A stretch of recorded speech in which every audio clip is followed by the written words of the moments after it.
Hello? Hello. Happy Thursday. I'm very late, but it's okay. It's grand. I'm here now. How's it going? Hope you're all keeping terribly well. Many things have been accomplished and broken, you know. But it's grand, right? We're only an hour and 23 minutes late. I mean, it's Thursday. I mean, who even keeps track of time? Do you know? Hope you're keeping well. Today we're going to be checking out, we're going to be checking out some virtual airline stuff at OnAir, doing a bit of flying, and general kind of, you know, winging it. Very busy. I was very busy last night. I was up till stupid o'clock this morning, doing things with stuff. And the good news is, the stuff now works with things. Very happy with myself. I was doing that friggin'... Now, hang on.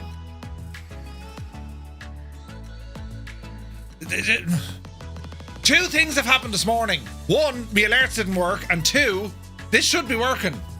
Ah, Jesus. We're getting alerts, which is a good deal. Right. Hold fire for the moment. Why isn't this connected? Gibbo, hang on, will you? I'll fix this. You don't need to worry. I'm going to close this shagging thing, right? And then, do you see you, do you? Do you know what's after happening, right? Jesus, I closed that, right? Do you know what's after happening? Windows updates, lads. That's what's after shagging happening. Right, we'll try this again. It'll work, I'm telling you, it'll work. I spent hours fixing stuff. But yes, do you know, the migration of I'm very proud of myself and ChatGPT. I mean, without it, I'd have been in a terrible mess. Now, hang on. That's 1, 2, 3, 4, 5. Right, hang on. You get up there, the words. I got new screen cleaner as well, look. Ah, brilliant. Me screens have never been as clean. It's called Duronic Screen Cleaner. It's made in, well, wherever it's made. Don't drink it now. It doesn't taste nice. But all me screens are lovely and clean. That still hasn't connected yet. Wait. Oh, wait. Right now. Did that connect? Yeah. You stay there. Oh, jeez, I'm about to hit myself. You stay there. And why isn't this working? Connecting. Do you ever have issues that you just can't explain? No? Now, buttons have worked over here. Why isn't this connected? I blame Windows. There's been huge updates. I was ready to rock about an hour ago and then everything turned off. Because there was updates. And I've updated my gaming PC and my streaming PC. And then my streaming PC wants another update. I mean, where'd you go with that? Who's in charge of these things? Deploy the update. I updated my AirAC data, right? That's something done, right? Yeah, there's an awful lot of stuff going on in the background. Why won't this connect? You know, there's, well, be Janie, then we've issues. Hang on now. Can I force it? Yeah, we'll force it in there now, look. Yes. Ooh. It says connecting, but it's not connecting. Ah, Jesus, lads. Did you ever? No. Dreamy, sleepy, nighty, snoozy, snooze. At least that works. Thank you, Adam. Yeah, very sound and kind. OBS Mini is not connected. Why aren't you connected? I know exactly what to do. Oh, my... Hang on. If I press and hold the power button. Hang on now. It's a man pressing a button. That's a mini PC back there, you know. Right, we'll try it again. Oh no, now I'm at to properly shag. Jesus! Oh, look at the dust! Hang on, we can't have that! Jesus! Right, it's okay. I've just... Right, that's in. Now, can this turn on? Yes, right. Now, let's just give that a moment. That'll do its own thing now in a moment. And then all will be well in the round, because this should then connect to it. You see? Right. Anyway, so what did I've been very busy. So what I've done, all the bots work. This is great. I moved everything over to a VPS. And that's what kept me up till stupid o'clock last night, because I'd issues, lads, would you believe it, with the server, right? Now, get in there, good and tired. I had issues trying to migrate stuff from a VPS, which was hosted online somewhere, and it was brought back over to... It's now here. It now lives on my NAS, which is in the corner there. It's a Ugreen 4800 Pro. Ooh, very fancy. And has 32 gigs of RAM. And when I was... Just to put things into perspective, when we're doing our trucking streams...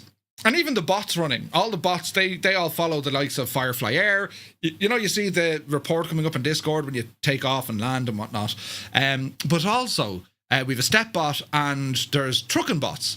And with the VPS that I was using, if we were doing like a multiplayer session, the resources of that machine were they were always maxed out, like 95 to 100% for RAM and CPU. And I think that's the reason why we're getting a lot of disconnects. And I could upgrade it, right? But it's costly. It was costing me €40 a month, which you might say, well, that's not bad, but that's €480 every year. Do you know what I mean? So I said, right, hang on, I'm not getting bang for buck here. So then the idea came from the NAS, because Gibble put me onto a NAS a couple of years ago, and he says, try this and it'll solve all your problems. And it did, because now I'd media and storage and all this kind of stuff that could be accessed via a network. NAS, that's what it stands for, network attached storage. And the idea being is I could keep a lot of my flights in files, because if no different than yourselves, if you have like a barrel load of scenery, aircraft, freaking liveries, all that kind of stuff, yeah, you can download it again, but then you lose track of what you have. So I used to always index everything on my NAS, and then if I needed it, I just horse it across onto one of the machines. The problem is, well, it was dated and it was slow-ish. It was like a gig connection. That was the fastest thing it could do. So with the new gear, it's 10 gigs. So when I was testing the servers last night, well, I say last night, about 7 hours ago, when I was testing the servers with everything running, the bots fully running, it was at about 2% CPU and about 4% on the RAM, compared to 100%. So 100%, the job is a good one. I just need to, continue it. Hopefully this shagging thing works. OBS didn't shut down properly. Yeah, I know. I shagged the thing, didn't I? Right now. Hopefully this works and it connects. If it doesn't, it's probably down to a Windows update. And that's the other thing. Windows updates can absolutely wreck your head. So if you do have good configurations of your PC, a NAS is particularly handy, because you can just, hey, PC, just keep creating images and horse them over there. So you kind of have like a timeline or a time machine. Apple call it time machine. So if you ever did encounter an issue, well, just reload that image and all your problems are gone. Very handy. And of course, I had the security disaster of, the big year of 26. So I'm at Vito! Jesus! So I don't want that happening again. You see? Now, some files are missing. Balls. Oh, wait, now, hang on. Now this isn't working at all. Why is this now? This is not good, lads. We're in a state of BJanie then. It's like it won't connect to the other NAS. This is very strange. I haven't understood a word since good morning. It's grand. It's totally fine. Why isn't that working now? I can't connect to my NAS. I wonder, is that because everything's connected? I'm at breaking something. Clearly, I've broken something. It's all shagged. We need to go home. Just don't go out today. But good morning. Good morning. Well, good afternoon. I hope you're well. It's 10 degrees here in Tipperary. It's raining sideways. But that's what it was. It's technical stuff I haven't a clue about, but you can kind of wing it. You can kind of wing it.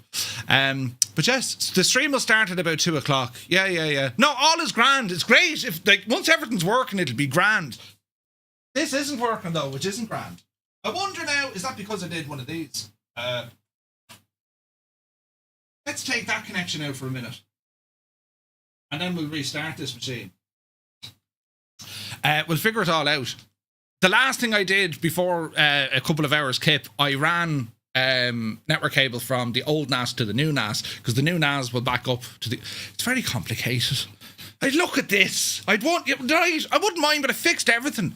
But anyway, don't worry about it. All is grand. By the time all this is sorted, we won't even remember it.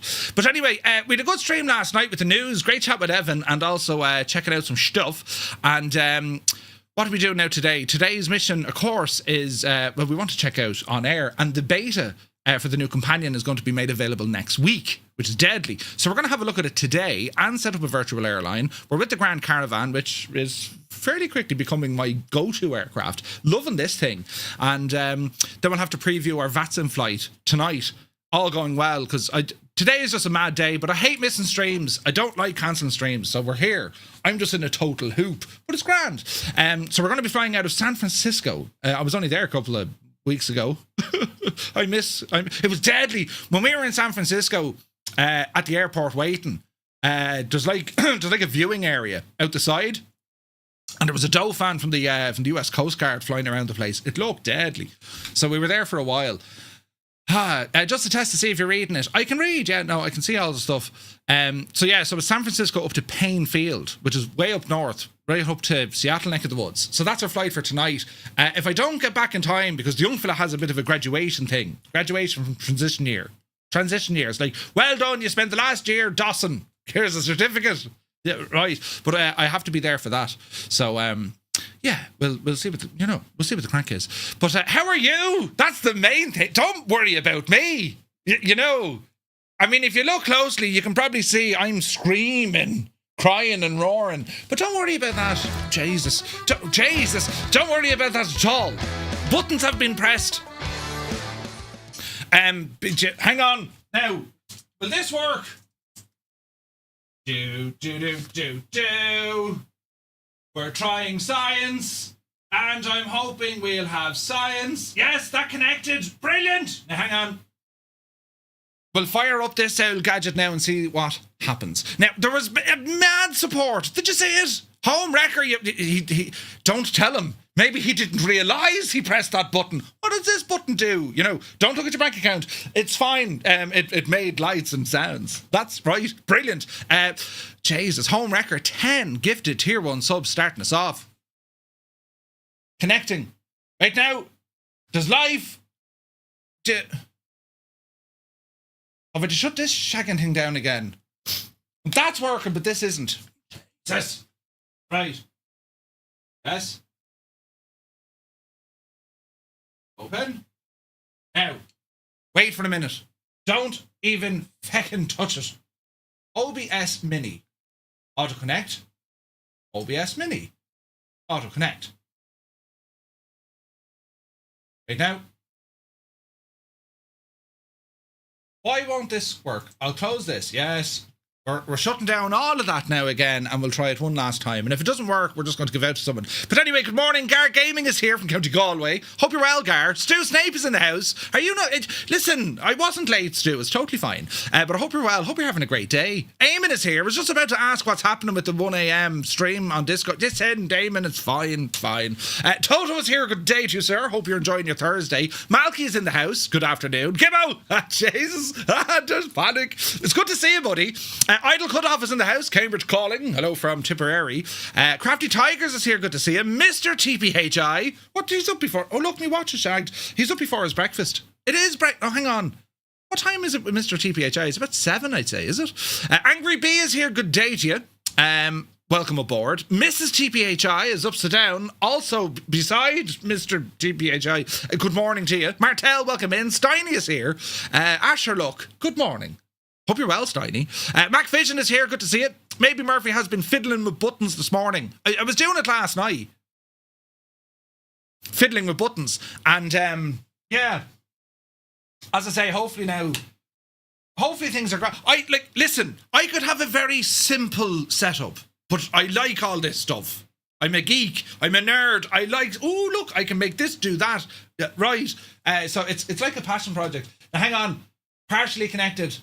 Keep going. We've 7 out of 10 connected. But Jesus, that's worse than the last time. The stuff. 8 connected. Come on. And we're just waiting on one OBS Studio to connect. Come on, you words. Why won't that connect? Connect. OBS is not connected. This is like home network. Murphy kind of shagged it setup. You know what I mean? Bloody hell. Update all actions. How do we edit? Oh, wait, here we go. Do you know what's after happening? I have a feeling now what's after happening. Right, hang on. Stand by, friends. Stand by. Because I have a feeling I know what happened. If I log into my router. Right? Because I reckon the LIP has said, no, you can't. That's what the IP has done, right? So wait to see this now. So if I find, what's it called? Mini. This, if only you could see what I'm looking at. It's absolutely mad stuff. Mini, there you go. What's your IP, you little devil, you? 0.45. Yeah, it's the same one. It is the same one. Port. Don't know what port. 4455. Why the devil not? Password. Yes. Now that's very strange, isn't it?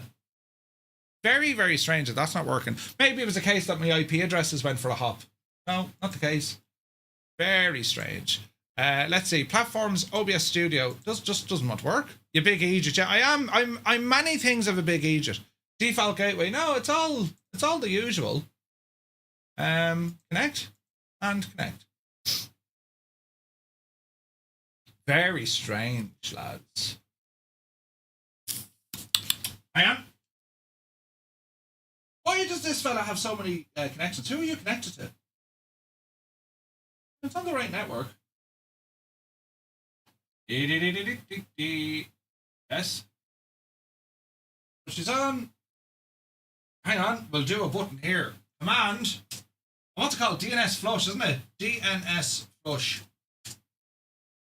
IP flush. IP config. It's not recognized. Well, that's I typed IP config right now. Need to disconnect it. Yes. IP4. 45. Yes. You are on the right devil. Do. That's connected. I wonder, can I disconnect? Yes. It's all very wonderful and strange.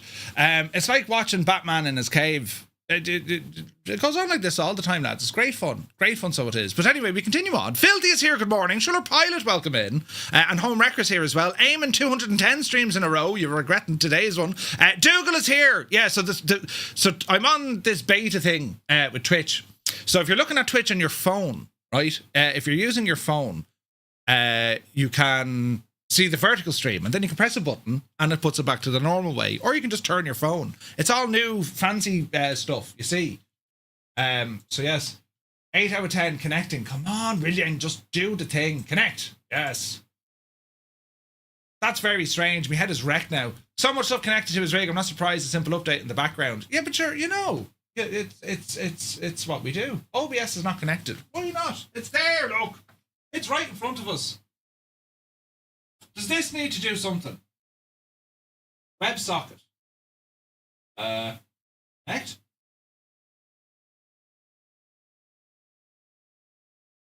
Very, very strange. I'll have to fix that some other I don't know why it's broken. I do know there's Windows updates, so that could have shagged it, you know. But anyway, we'll worry about that later. Dougal, I hope you're well, buddy. Now, let me see. We're over here, look. First part of the intro. It's terrible, isn't it? Roy is here. Good morning. Eddie, thank you very much indeed for the raid. Hope you had a great stream. Yeah, you're laughing. Something happened or you've got some good news. I'm usually a happy kind of an idiot anyway. I'm always happy. It's me, you know. I'm not like very happy because this is broken, but in general I'm happy, you know. We're going to kill this one more time. Right? And then we'll start it again. And if it still doesn't work after that, lads, well then there's very little I can do. See, I'm worried about running friggin' Tailscale. Needs authentication. Ah, lads, did you see? It didn't like something. Log in. Ah, Mother of Jesus. Yeah. Yeah. And yeah. Do you want to allow this? Yeah, go on. Right. That's connected. Oh, Jesus, that could be a good thing. Well, there I am on the screen. Right, hang on. This is brilliant.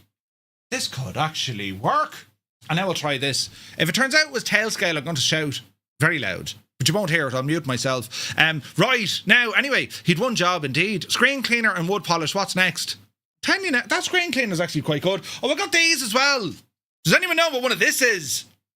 I'll show you, look. I'll show you now, look. Hang on. Come out, you devil. Does anyone know what one of those are? Ooh, he said, in a proud and happy voice. Ever seen one of them? I got these delivered to me yesterday because I need them. Do you know? This is like Homer in the nuclear station. Yep. It still won't connect to OBS. The curse of the seven-folded. I can hear the dryer making noises as well. Can you get the? You can get them for USBs as well. Oh, can you? So what it is one of these ground. It's one of these ground loop filter thingies that stops kind of static noise and all this. So yeah, I'm like, you think the layout in here is confusing when it comes to what PC does what? You want to see my wiring. So I had to do loads of wiring as well. And I did all this early this morning. 3 o'clock this morning, I was under this table here. There's a table here. I was under this wait, hang on now. Will this work? No. Yeah. So I was on. Don't look at me head. I was under this table here in front of me, look. Because I was over there. I was in behind all of these screens. So that's just, that's the level of work I had to do. Do you know what I mean? But anyway, who do you get to clean your screens? Me. I love the smell of Durans in the morning. Chalks, good morning. Hope you're well, buddy. Blinky is here, good afternoon. Horizon is in the house. Welcome aboard. Big Al, I had technical issues all the time, but none of them are technical. Issues with life. Yeah, it's one of those days. Especially for glowy nuts, says Steiny. Yes, I agree. That still hasn't connected. I'm very upset about this setup. I'll try it again. It's alright, lads. I'll do all this worrying so you don't have to. If I were to disconnect and then reconnect, right? And then we'll try OBS one last time. And we'll see what happens. Speed Note is here. Thank you very much indeed for 61 months. Cheers, buddy. You're very kind. A feather duster. Do you have lipstick? Shag off, will you? Brilliant. Now, let me see. Memphis Don is here. Good to see you. Sounds like you're all set with gear. Now you just need to sort out the user. 100%. 100%. It's of all the gear, but I haven't a clue how it all works. It's very annoying. But yes, idle cutoff. I'm the same. Sumner, good morning. Hope you're well. It's just the reason why I delayed these kind of updates via the Chris Titus tech tool to prevent this stuff. All the time. Airlock Doc is here. Are you watching Father Ted on the weekend? The Eurovision. Is that on this weekend? Good to see you, Airlock. Right. Now, take a breath, Murph. It will. It's totally fine. MDA is in the house. Good to see you, buddy. Hope you're well. Love the caravan. Can't beat it. Yeah, caravan's awesome. Crotty is here. Good to see you. I put some breaking news in the chat last night and you missed it 3 times. It was about Sim Update 5.1 Beta. Balls, did I miss it? Oh, Jesus. Home Wrecker, thank you very much indeed for the 10 gifted Tier 1 subs. Lads, if you got a Tier 1 sub, but thanks to Home Wrecker, do be sure to say thank you. The man is a legend. Cyrus T is here. Good to see you, buddy. Top of the morning, afternoon. DK Funfly is here. Who's this now? Foo Kinmoo is here in the house. Good to see you. The names, lads. I'll get in trouble. Mr. Minimite, first live stream I've caught in a while. Everything's under control. Yes. Flying planes. I mean, come on, right? That's me. Just sit here and talk and watch me make a complete tool of myself. Bruce Hart is here. Good day to you. 777's in the house. The 60% alert didn't seem to work. Well, 60% of the time it works all the time, but I don't know why that's not working. But sure, listen, we'll figure it out. One problem at a time, right? Soaring AJ, welcome aboard. Good to see you, bud. Now let me see. I'm only over here. Look, is it a what? A do for Medingle. Oh, that's a great name actually. You can get it for USB as well. Isolation loop. Yeah. Giving us stuff. Look at that. So does Zith. Jesus. Has anyone recorded or reordered Forza? When is Pre-ordered. Refund didn't work either. Ah, Jesus. Are the buttons not working? Do you know what's wrong, lads? The Windows update, and yeah. Dan says, Murph, got a Windows update last night and I've downloaded the new Nvidia driver, but I haven't installed them. Some people were telling me the Nvidia drivers are very good. In particular, this release that they did, right? But there's something not well in the realm, because even when I went live there today, alerts didn't trigger, and they should trigger. So I imagine this is the culprit, but also this. So yeah, I've just a feeling we need to do. There's just updates needed. Whatever the devil is going on, couldn't tell you. But sure, listen, I can't do much more about it now. This machine is looking for updates. What's Tailscale over here saying? Yeah, it's weird. Like, I wonder. Hang on, we'll do one more thing. I'll check Synology, because I was acting a muppet on that as well. Diddly-dee. Sign in. What is your password? This is me shagging password 1234. Right. Now we'll see what happens here. So she's alive. Is it package center? Yes. Installed? Yes. Tailscale. Fixed various crashes and improved memory usage. Fixed freeze during library object loading. And the 5.1 beta, the cache cleaning option is recommended after a new driver in the current driver app. Ooh. Forza Horizon's out on the 19th. Nice. It's a bad omen to leave it there, says Home Wrecker. Do you reckon? Now, this is connected. Right. What's all this jazz, though? Exit node. View device details. Well, that's fine. Okay. Maybe it was a case of that just wasn't working. No? It says it's running. Open. Viewing. You can sign in to see more. Well, let's sign in. Continue with Google. Yes. And now, lads, she's all coming together now. We could be laughing. I can see Murphy using this is my password. You'd be mad. Authorization successful. Exit node. Don't need an exit node. And I don't need to advertise a new router. Okay. Right, well, that's working. We'll see what else happens today. But yeah, Forza Horizon 6, I'm kind of looking for it. I'm looking forward to that, lads. It's going to be on Game Pass as well, I think. So, yeah, it'll be interesting for sure. Definitely interesting for sure. The cache cleaning option and recompiling, that's another thing you need to do. We'll talk about that now, actually.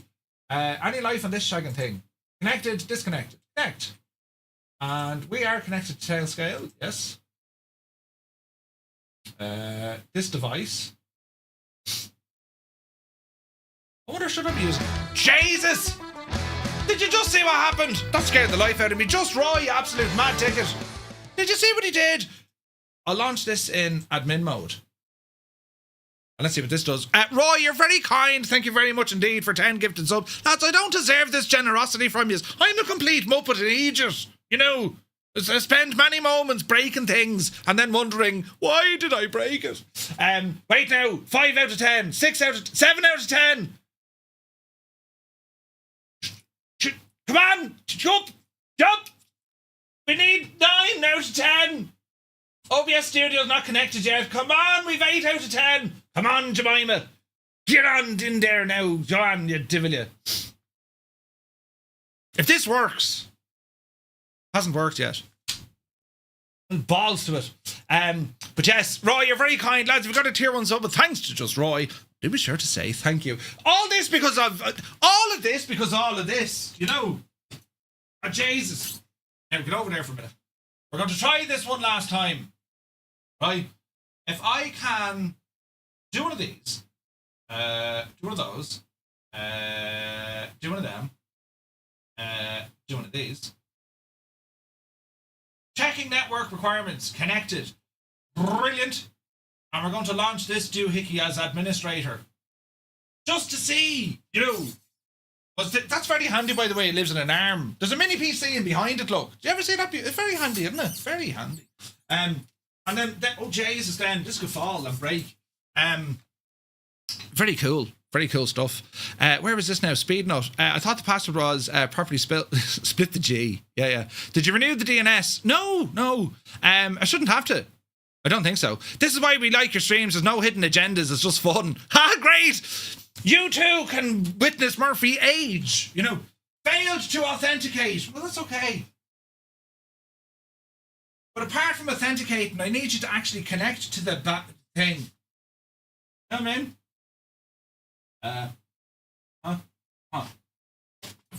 This always works. It never doesn't work. And now today, it doesn't work. Why is that, lads? Why is that? Why aren't things not working? How do I find platforms? No. Actions? No. Partially connected. Right, here we go. Let's try it again. Connect. And connect. It's not actually connected to this either. That's the problem. So whatever about the mini PC, OBS over here is the problem. I wonder, is it because it's OBS over here? Oh, never thought of that. Maybe it needs to relay in through this to work on that. I reckon that's what it is, lads. 100%. Auto reconnect. I reckon that's what it is. Because this PC, I've updated it, and now she's screaming saying, I need an update. And if I click on this, it says, checking for updates, your PC needs a restart to, you know. We can't have that. But yeah, the alerts aren't working. It's that's what's wrong. That's what's wrong. It's a Windows update thing. Restart required. Security update and security intelligence update. Your device will yeah, that's very annoying, isn't it? I can't fix that now, unless of course there's something with OBS. But listen, we'll truck on. We'll truck on and see what happens. So we'll come on over here. Look, I'll press this button. Did that work? Oh, it did. And then we'll come over here. Look, brilliant. Now. So the calamity will continue on this screen. There we go. And do you know what I've noticed? I thought it was yesterday as well. There's something not right in the realm of things working. Because when I load into the sim, it's absolutely peaking my CPU, and you get all this kind of weird stuttering and all this kind of jazz. And performance-wise, you know, it is running all right. You know, I've no major complaints. If I were to check me out FPS counter, like I've like it's 250. Now I know I'm using frame gen, but still, right? So we're getting lovely FPS and things, right? And OBS there is behaving. So like, there's something something has happened after the Sim Update 5 release came out. There's something else going on. It could be Windows, right? Where's all this? Like, there's nothing new here showing up. And like I did the usual kind of, you know, you update one, you update them all, you know. Security intelligence update is for Defender. It doesn't want to reboot. No, there's something else with the shagging thing as well. There's a couple of things that it's looking for. So, yeah, what can we do? Captain Norris is here. Good to see you. I've got a hand like that as well. It's connected to me arm. Yeah. Murph, you might be a muppet, but you're one hell of an entertainer. Not sure a good pilot you are, though. Thanks, Willow. Yeah. When has ever OBS caused a problem? Never at all, Evasis, you know. Do you mean the sim or me? A bit of both. I don't know. I think there's something kind of mad going on. We'll go into dev mode here and have a look, will we? Advanced options. Yes, get in there now, Jemima, and we'll have a look. And we'll just see what dev mode is telling us about. With the old debugger there. So, limited by main thread, but that's fine. And all me timings here to get things working. As I said, like there's over 200 frames coming in. And you'll also notice, by the way, lads, this is all new. Because before, it used to lock what your FPS was going to be. Do you remember that? It did a weird thing. It wouldn't actually show you what was happening. It now includes what the frame gen is doing. So that's new for the world of the sim, which is kind of cool to see. And the fact that these numbers are relatively low, like main thread, you're out, like you can't push the machine any higher than it is. And especially with these specs, these are very high specs. Do you know, like it's a 5090 and a 9900 X3D chip. And 96 gigs of very fast RAM. Actually, check your RAM. I wonder. But you just wouldn't know. Sometimes Windows updates can knock your RAM speed off. It can happen. We'll go to memory. No, we're at 6,000 mega transfers a second. So like you can see with the PC, like it's loving life running the sim. Loving it. So it's kind of weird. I am having an issue updating Navigraph running the hub. So Vinyl Rabbit, what's happening is the PMDG, iFly and CRJ, what happens is the aircraft has lost its, it used to be called, what was it called on X-Plane? SASL. It's lost its authentication. What needs to happen, you need to load the aircraft first, the sim will activate its packages, and then go back and update it through Navigraph, right? If you're having issues with Sim Update 5, for all you know, it's an add-on causing it. 100%.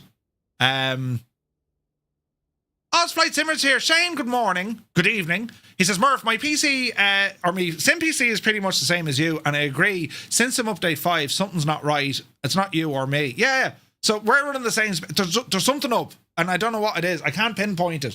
Nothing in terms of diagnostics or otherwise are actually pointing me to, yeah, look, here's the issue here. There's an SDK update available. I need to grab that. Yeah, download that, please. Because I sometimes go into the SDK, right? And I'm going to say this to you, lads. Make sure you're around this coming Sunday. Because we have a stream coming up on Sunday that's going to be absolutely brilliant and very interesting. And you need to watch it. Because I'm going to show you things about stuff. That's coming this Sunday, right? Don't miss the stream on Sunday. That's the only clue I'm giving you, right? JM Knight, good to see you, bud. Mag is here. Welcome aboard. Mr. Minimite says, my sim is running a bit janky after Sim Update 5. Eventually figured out I'd move my rolling cache to the C drive. Shifted it back. Yeah, no, I've checked all that as well. Tamal, good to see you. Hope you're well. And there's our core installer for the SDK. Right, that's all grand. She's all grand. She's all grand. All grand. There's me listening to me. Now, right, we're laughing. All that's where it's supposed to be. The newest Nvidia driver could solve your problem with the sim, says Mr. TPHI. Yeah, so I need to... So here's one for you, right? We'll do a quick look here at the out control panel. I'm on quite an old... Why didn't Dev Mode close? I'm on quite an old... whatchamacallit? Driver. I'm on a studio driver. And the reason being is, lads, on my system with the 5090, it much prefers the older studio driver, right? So if you're using a game-ready driver, try a studio driver. Right? Oh, there's a friggin' update here as well. I find the game-ready drivers, for some, they're absolutely brilliant. For me, with a 5090, not as brilliant. It's weird. It's just, there's not that many drivers ready for the old 5090s, right? So, update DLSS, select dynamic mode to intelligently adjust the number of generated frames during gameplay to target this 4.5 business. 5 and 6 modes increase. So, hang on. Is this telling me now with the new Nvidia app we can push and get 5 or 6 times the Bijani then? I don't know. Flying Winnebago was banned from the channel. What happened there? What did you do, you poor devil? View deleted message. Why did that happen? What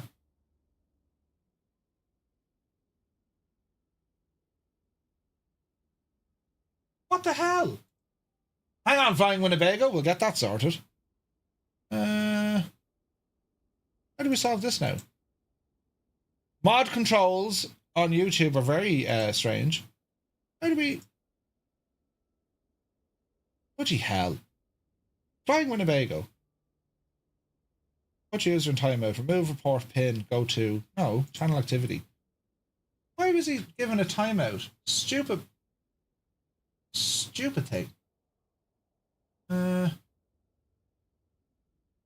I not fix that?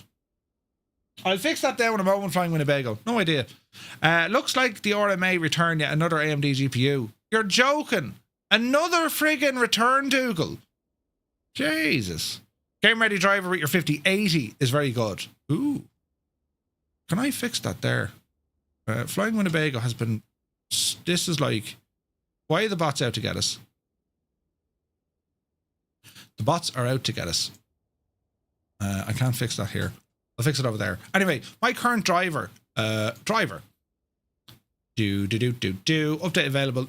My current driver is like April 28th. Right? Heisenberg, good day to you. Hope you're well, buddy.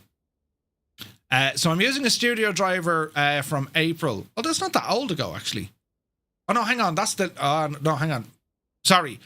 I'm using a driver released March 10th. Right? My system simply won't work with AMD cards. That's nuts. Naughty Gnome is here. Good to see you. Dougal, that's freaking nuts, man. I can't get over that. That's very strange. Very, very strange. This is going to wreck my head. I need to figure out why poor old Flying Winnebago got botted by bots. There's nothing ever straightforward, is there? Hang on now, we'll fix this. Community. And let's see a look here now. Settings? Do.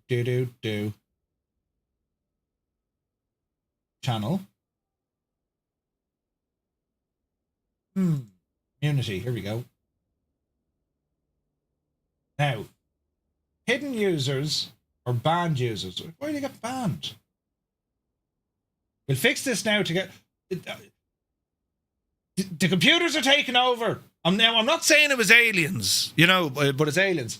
They're taking over. That's weird. It's not even coming up here.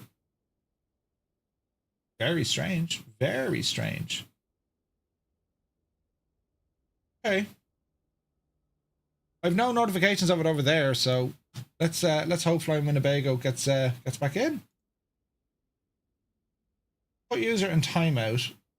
Remove, pin message, or go to channel. Standard mod. We'll do this for a second.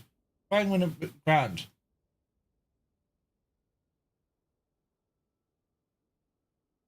Right, you should be grand now. Anyway, AI Murphy has taken a disliking to you. It's nuts. I might do something so on the Nvidia side. I'll see. But like, ultimately, my sim is running all right. And I've completely calmed down Reshade as well, because that was acting the devil altogether with me Reshade. I literally have one thing working now. You know what I mean? So, yeah, it is what it is. Look at this beautiful plane, look. Do you know? Swap21, good to see you, buddy.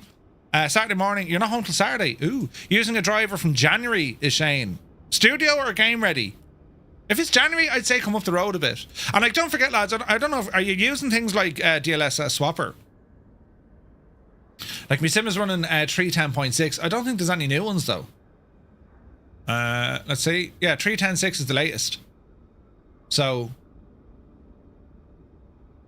yeah, I don't know. Seeing that we're living in a sim, why can't they get the sim to work like real life? In a box, man, good to see you, buddy.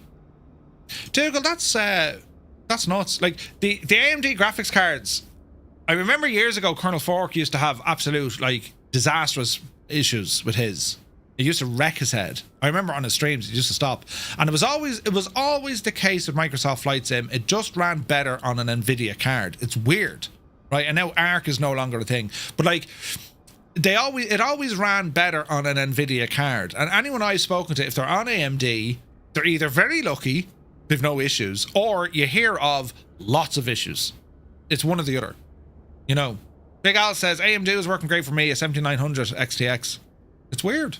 I was using Studio, but found the game ready that likes the 5090. 59186. Okay.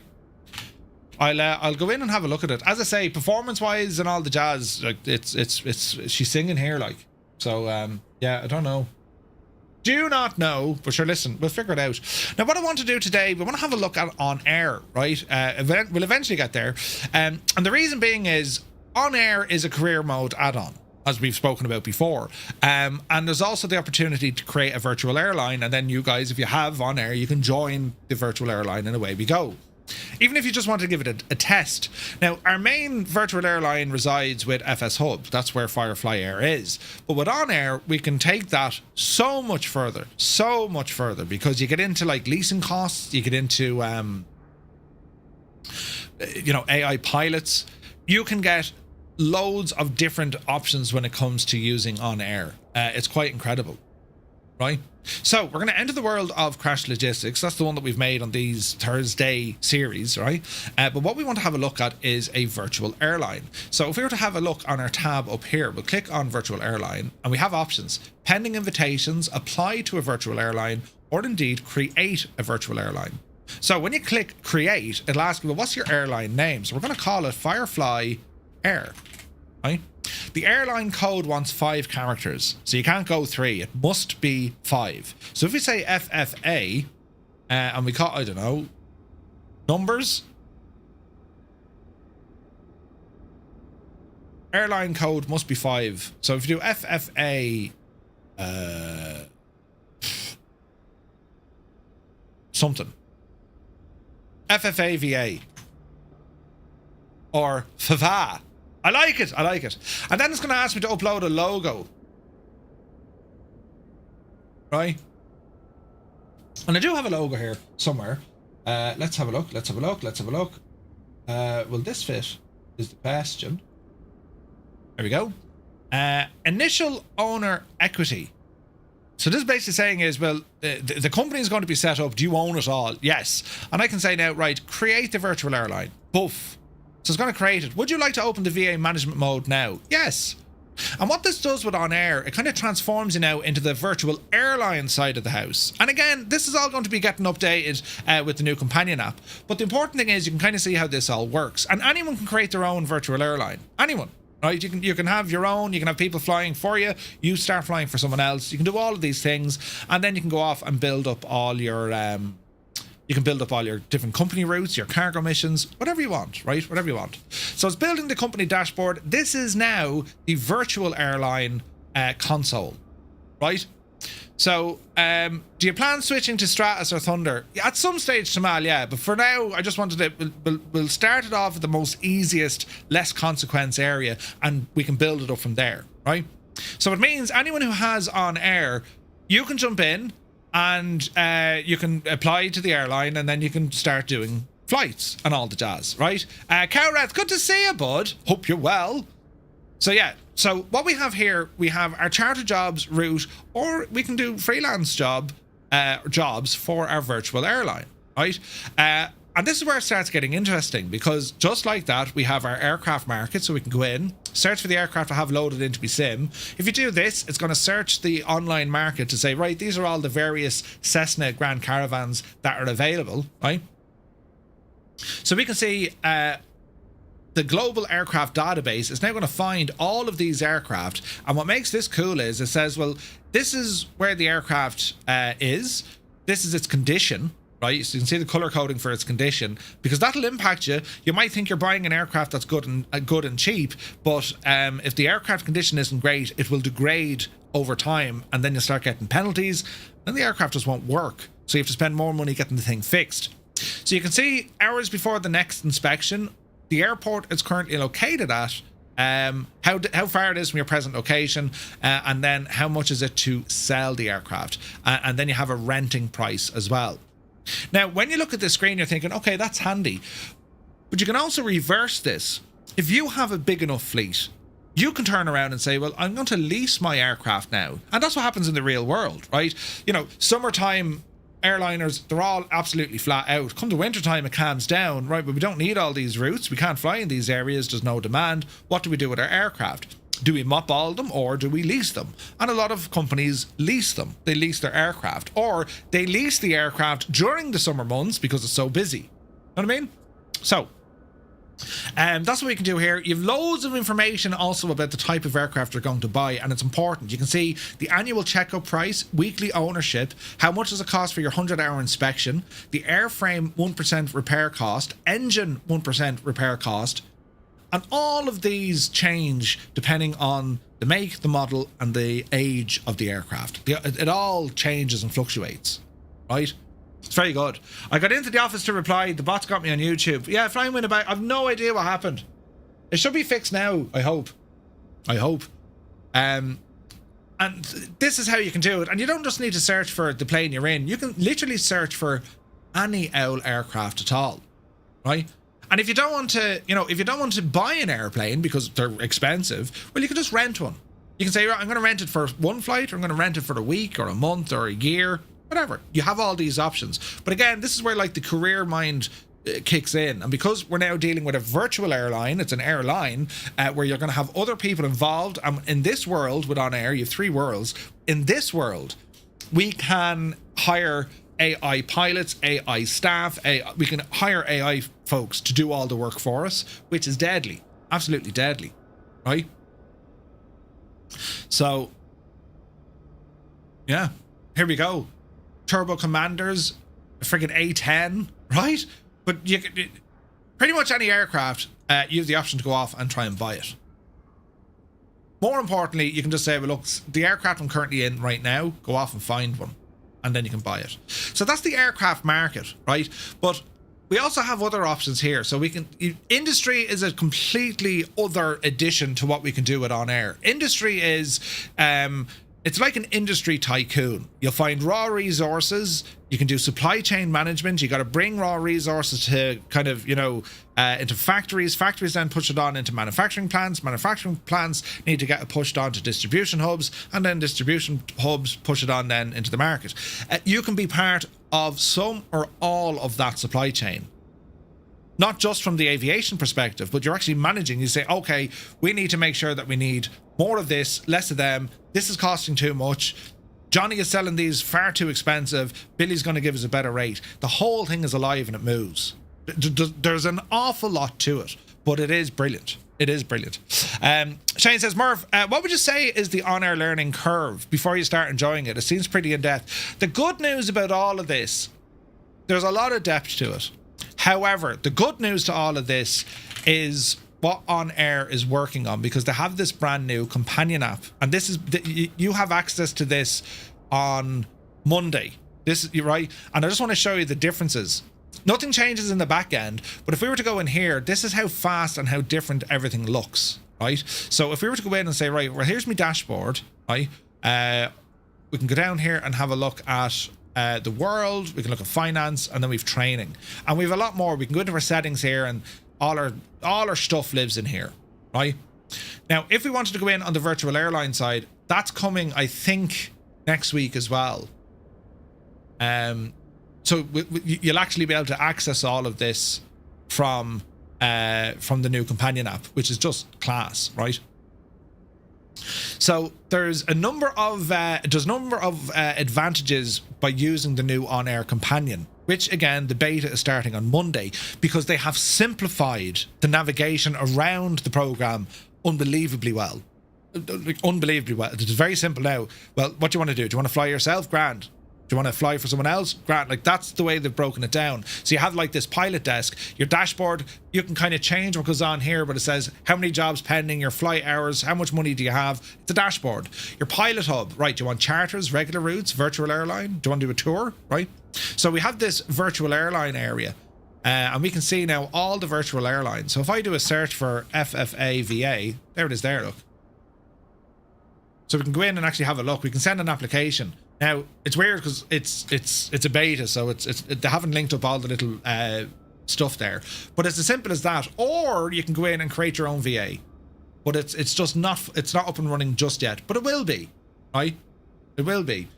So is there Fireflies for us on-air noobs? Yes, of course. And that's the beauty of all this. If you guys are using OnAir with our new virtual airline, which is here set up, we can start building all of this up ourselves, and that's where you get the real enjoyment out of all of this. Is when you get to do a bit of kind of you're working together essentially, right? So these are our employees. We've no employees for Firefly Air at the moment, so we can click on hire employees. You cannot hire employees yet. Upgrade your company skills. So this is where it starts getting interesting. We have 5 company points to distribute to our virtual airline, this brand new one I've just set up, and we can say, right, well, we need to activate certain things, and this is like your kind of career progression mode, unlock technologies, that kind of stuff, right? So we have 5 points. We can spend 1 point and get bank loans, right? FBO agreements, that means we can have our own FBO. You can build FBOs and get logistic query license, so we can actually have our own FBO at an airport. That becomes our home airport. Passenger license allows us to carry passengers, and then we have this hiring agreement where we can hire employees, right? We definitely need to unlock hire employees. Now, I have 5 points, I have 4 left, right? Do we want passenger license? Well, if you're only going to be doing kind of cargo, wouldn't be worried immediately, but I'd recommend you get one. I'd also recommend that you get a bank agreement so we can get loans, and we have this FBO agreement, so we can turn on FBO, and now we can build an FBO. And we don't necessarily need an FBO starting off. We're freelancers. We can work wherever we want. There's advantages to having FBOs because we now have some control over the costs of fuel and maintenance. But we don't need to worry about that just yet. We can have a look down here and say, right, well, hiring. You know, I want to unlock better instructors or better training facilities, for example. Or with the passengers, I want medical jobs. But that requires 2 points. So I can unlock medical transportation. And they pay better, right? But it's also a more difficult flight. And OnAir will track what you're doing in the air in terms of fast turns, steep climbs and all this kind of jazz. If it's quite rough, you'll lose points, you know? If you upgrade your OnAir package, do your achievements follow you? If you upgrade the package, as in if you change it to a different world, it's like this is completely separate to what the default career mode in the sim is. This is just better, you know? It'd be great. It'd be great if you can like take the Microsoft Flight Sim career data and inject it into here. I think that'd be class, but you can't. So I'm thinking here: medical jobs, dangerous goods, or last-minute jobs. I kind of like the medical jobs. Now that's going to spend all my skill points. You've got to be careful here, and you can always go back. But I'm going to say, right, that's enough. Or don't mind the medical jobs. We actually need to have FBOs in place because we want to have logistics stuff. You can build an FBO and get a logistics query license for one sector every 5 days. I'm going to save this. I'm happy with this. Save. So there's my skill trees. The fact now that I have my skills or skill trees set up, I now have the ability to hire staff. Because before this I couldn't, right? So she's reloading in the background, and here we are. These are all the staff in which we can now look at. And we can go, are they a pilot or co-pilot? Are they mechanics or are they flight attendants? And this is important because, well, if you want AI pilots to fly routes for you, well, they need to be on your books. You need to get them. So let's just have a look here at pilots. Pilot, co-pilot. And we can even select the type of pilot we want. Do we want them single engine pilot, as in PPL kind of level, multi-engine, helicopter pilots, jets, right? And you can imagine their rate of pay per week or per hour changes depending on the sort of experience they have. And then you have information here: how many flight hours, their punctuality, are they going to be on time? Their stress resistance. This is important. If you're flying them in bad weather, if you're putting them on a busy schedule, if you're putting them on like tight schedules, that's where the stress resistance comes in.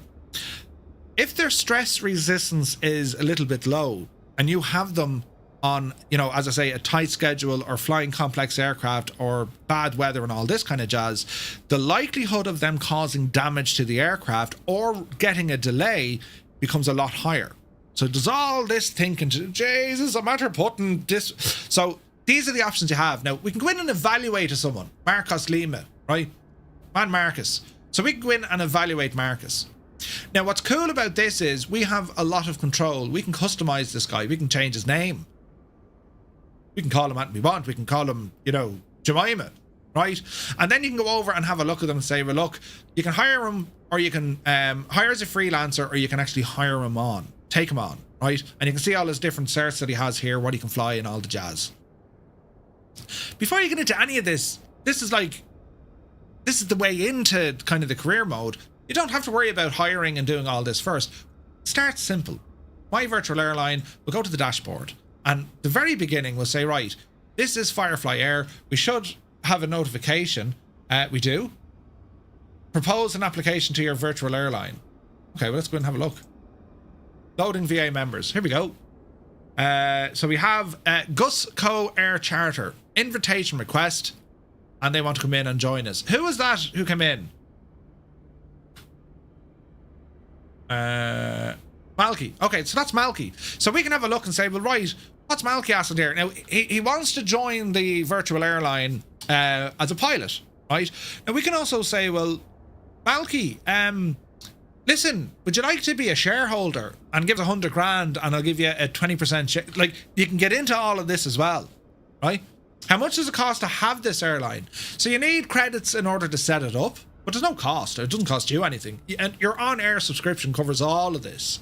And like pricing with OnAir, you get 7 days for free to give it a trial. And it's good. I'd say wait till Monday when the beta is out, because that new companion app, it's if you learn this system and then you'll have pain in your head, right?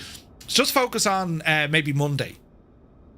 It works out at about €3 a month, based over 2 years. So they'll charge you €72 up front, but it works out at €3 a month thereafter in your head. So €72, and that gives you access for 2 years. It's not bad. It works out about £3 a month. Or you fly it. You know, you don't have to go for 2 years. You can go for 1 year, but then the price goes up a little bit. You get the idea. So if you commit to OnAir, yeah, I'm going to be here for a long time, they'll give you the best possible price. That's how it works. All right.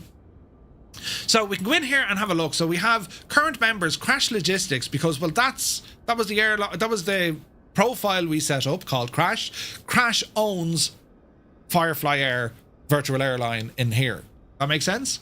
So we can have a look here. So Malky wants to join us, and we can go in, we can have a look, invitation request, we can go back and email him, right? New email, send him a message, it's all internal, we can do all this, right? His base, and again, it's important where his base is, because now you're suddenly thinking, oh, hang on. You know, my base is down here at Augusta Regional in Georgia, near Atlanta. Now this guy is over at Kilo Bravo Papa Tango, and if you want to know what's there, well, oh, hang on a second, look, he's at Jack Brooks. Well, where's that? Oh, hang on, this is giving us a nice bit of work. So we're over here somewhere, but Malky's down here somewhere. We can cover a lot of ground now. And then say someone else wants to join and they're based, you know, West Coast. That's how you start building up the network to say, well, look, there's jobs in your area. You know what I mean? It's pretty cool. Anyway, we'll say okay and welcome in. We'll accept Malky into the fray. Malky, welcome in. Now, we have a couple of things. We can transfer passengers or jobs. We can manage. So we're going to manage, change his role, change the color, right? Just so we know we can identify it quicker. You can be a founder, a manager, a dispatcher, or a pilot, right? And then authorized aircraft. In our fleet, we can authorize certain aircraft that Malky can fly. No one else can fly these, only Malky. Or Malky is not to fly this airplane. That's the control you have from the virtual airline. And then you have these authorized employees. Who is allowed work with Malky? Who's not allowed work with Malky? You see what I mean? Like, the depth is nuts. But you don't need to worry about all this. You can get in, get flying, start earning money, unlocking all these skill points. You learn as you go. In addition to all of this, OnAir put out a tremendous new handbook. It's a full manual, effectively, on how everything works. There's a bit of reading in it, but they have it all sectioned off. They have a TLDR under every section. Too long, didn't read. TLDR. And it just gives you the basics of what they're doing, right? You can relocate to Kangs. They have an FBO there too. Sweet. So Malky's way up the ladder with this already. Homewrecker says, so Murph, let's say Wednesday I subscribe. I want to fly with the Fireflies. This would be the easiest grounding for me. Only in OnAir. Homewrecker, right? So in case there's confusion, our virtual airline, Firefly Air, we operate this for free, which is over on FS Hub. That's where you see all this stuff in Discord, because I've me bots working and all the jazz, and it took me ages. That's where you see all this. That is a different system. Currently, this is a different system. I am going to amalgamate the OnAir flights into this as well. Meaning that if you're flying on FS Hub, or you're flying with OnAir, or both, you can do both, the information still comes in here, and then that puts you on the leaderboards that we do. It gets into our hub openings that we do, and so on and so forth. So all of that is going to live in here. All right, Dazza, good to see you, buddy. Hope you're well. So these are just little pings that we get when the lads are flying with Firefly Air, and we can track all these as well. Where are the lads flying? What are the most what are the busiest hubs? What are the most popular aircraft? We can figure out all that from there as well, right?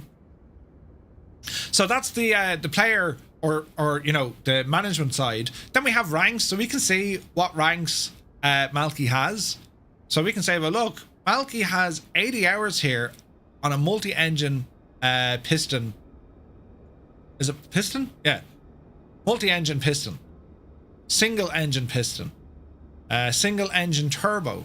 Multi-engine turbo. A helo, and then jet. So we can see where all the hours are. So we know Malky is most experienced in these areas. So when it comes to kind of assigning routes, if you wanted to assign routes, you get a work order. You can say, right, Malky, this is the best work for you. Now, the system will do it automatically, or Malky can just say, I'm going to pick my own work, thanks. Or you can go on and assign different jobs to him and say, listen, Malky, we need these done by the end of the week, thanks. You can do all these things as well, all right? So that's the employee side of the house. Then we can go in and have a look at a virtual airline when it comes to our FBOs. So we don't have an FBO yet. Now, we can build one at any airport in the world, anywhere.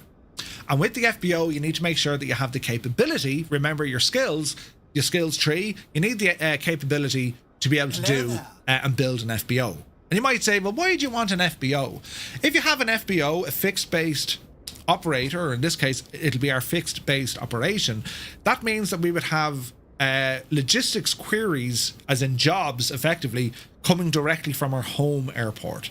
Otherwise, we could have a job to say, right, you're in Dublin, well, go down to Cork, pick up your passengers and bring them off to Sligo. You have empty running now. So the idea is, well, we wanted to come, all our work, we want to start and finish at our FBO. That is the most efficient way to do it, right?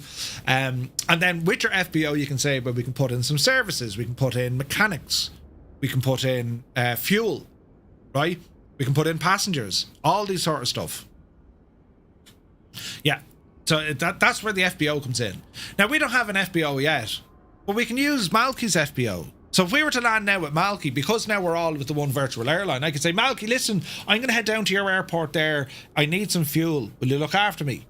And then Malky can drop the fuel down, or you can apply, I think you can apply a discount if it's within the virtual airline, but you can kind of say, yeah, I'll get you fuel, no hassle.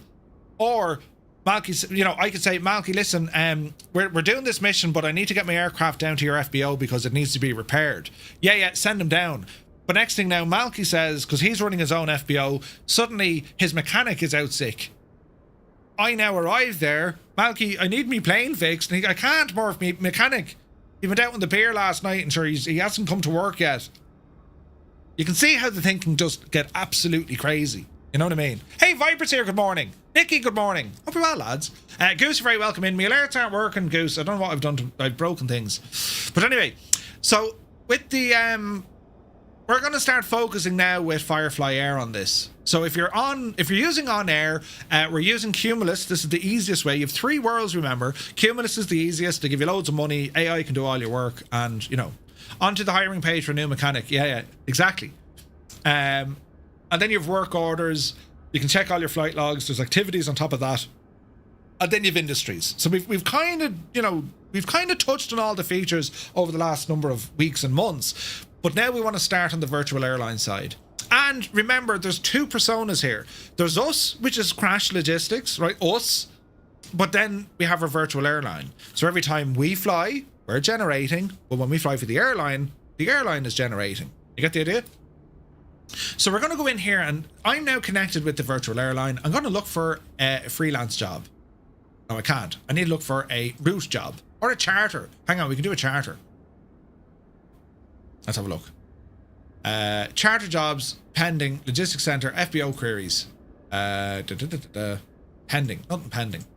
Maybe it's route job I need to do.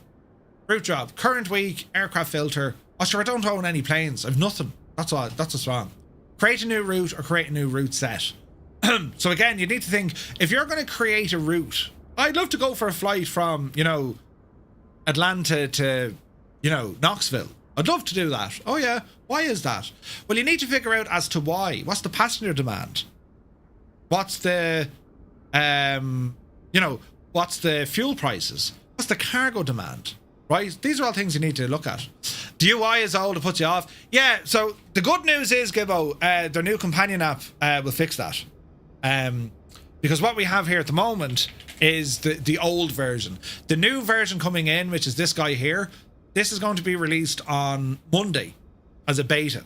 So this is the new setup, right? So if we were to go into here, dashboard, go into Pilot Hub, and if we go into freelance, right? No search yet, click find jobs. Right, find jobs. So it's generating free. Now it's going from Dublin because I put in Dublin. Shouldn't have. I should have put in CAGs. There we go. find jobs from there. So the UI is quite different with the updated one, right? Now again, this is beta. If something breaks, it's a beta. Here we go. Here's our jobs. So we can see now all the different types of flights that we can do. So from CAGs, it's hand-forged iron, garden gates, Fort Gordon communication technician, mango preserves. So we can see what it is. There's a whole load of cargo in this one. And we can see then how much the pay is going to be, how much experience points we're going to get. You get the idea. So here's the job. Wildlife telemetry collar, set of 6, and an SRS controller. That's what we have to do. Wildlife telemetry stuff. From there to there, we can go in and say, take the job and fly it, or we can add it to our pending jobs. So CAGs to KIAG. Let's see what this is going to look like here. New flight. Tags. And KIAG. That's down the road, something fierce, isn't it? Done. That's a huge flight. Well, I say it's a huge flight. It's not that far. But it's very far away. You can see the distance then as well. 601 miles. No thanks. Something a lot shorter. Now you're talking, look. So here's one here. Stone ground corn grits. Or, yeah. This is just, it just puts a bit of kind of stuff. Yeah, this is what we're doing. So here's one here, look. River sampling nets and kits. And there's also a college administrator. So that's a passenger and cargo that we would need to take on. Right? So we can fly it now. Yeah, take it on. That's where we're going. Do that job. And we're going to be laughing. Right? So that's KMQW. KMQW. KMQW. Enter. No. KMQW, Murph. There we go. So it's a 90-mile spin up the road, this one. River sampling nets and a college person. So we can say, yeah, take it on. And they'll say, right, you're in your Grand Caravan from CAGs. That's your route. Crew and company employees, it's provided by the employer, so we don't need our extra queue or crew. Cargo and passengers, so your river sampling nets, load it. And also your administrator, one passenger, load them. How much fuel you're taking. So we'll put in 80%. I always put in 80%. You put in whatever fuel you have or that you need, right? Sim brief if you need to do it. And then we can say order, refuel, and loading. Loading agents, that's doing the stuff. And then we can say in here, we can launch it as AI if we had an AI pilot, or we fly directly ourselves in the simulator. So we'll fly this in the simulator, flight created, tracking in progress, and it's all done here. Model Cessna empty, so we need to load this up ourselves. Angry Bee has requested entry to our airline. So this is the upcoming UI, which is much better. It's faster, it's clearer, you're able to see things. You know what I mean? It's just not like in our weight and balance. But again, we'll put this down to whatchamacallit. It's a beta. It may not work right. Okay, so we have Angry Bee. We can go in here now. Angry Bee wants to come in. Angry Bee invitation request on in, and Angry Bee is now working for the airline. You get the idea, all right? So what we can do, a session has been opened on another computer. That's okay. That's because I opened up the other app.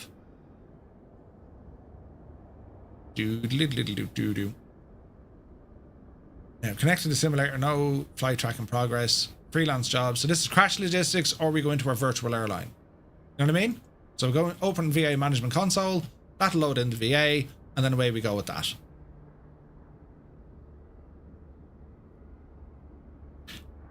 Law Dog is here. Good to see it. Homemaker says it's almost 2D. It's kind of like it's like any sort of kind of management simulation or tycoon sort of game. It's when when you first look at it, you'll say, yeah, there's a lot of features here, it's pretty cool. And then you get lost in the detailing because it is deep. Like, there's a lot you can do with this. The point I'm saying is, you don't have to do much with this at all. Just go flying, and then you'll start learning the systems the more you fly. But like, there's like 5 clicks and you can go flying. Do you know what I mean? Like, there's not an awful lot to it. Freelance jobs, virtual airline can't take freelance jobs. Okay, the pilots can, but you can't. So you go into your work orders, you go into the route, you select your routes, or you can get people to do it yourself, employees or the other guys. Like Malky could have a flight and say, right, Murph, I want you to do this flight for me. Do you know what I mean? So we'll start building this. A couple of years ago, myself, Kieran, and Ironbird, we were building a Firefly Air over on Thunder. And there was a lot in that with different routes and different aircraft, and you can see the sort of management you have with it. It's cool, but it's very simple to get up and running. That's the main thing. It's very simple. So here's our crash logistics. For crash logistics, we can like literally press a button. There's a flight it wants us to do. Right? Like it's just class what you can do. It's just class. Or you can abort the flight. Yeah, abort that flight. Flight aborted. So you get the idea. Alright? You get the idea. The new OnAir Companion app looks like a game changer. Yeah, no, it is. 100%. It is. It's very good, Law Dog. Very, very good. You know. Right, so we're here in a caravan. We're going to head up the road. What time are we now? 20 to 2. I want to do some bit of flying. We'll head up the road. Right, let's have a look here now. VR, that's all okay. Instant bait on touchdown, no. VATSIM, that's all okay. GTN is where we wanted. Yes, payload. Right, go ahead and top these up. We'll go 140. Wheel chocks are already gone. Engine covers, pitot heat, all removed. Doors are all okay. Engine looks okay. Condition is 100%. Battery, 24 volts. Cabin, 18 degrees. It's not too bad. And we have no failures. Remove the control lock. And we'll open up our inertial separator. And what else you want to do? We'll put our prop full. And we'll go ahead and get our fuel turned on. Parking brake is already set. Quick check here. All our circuit breakers are in, which is what we want. And we'll go beacon and nav light. And battery. All right. How much is it per month? So the pricing for OnAir, I'll show you the website.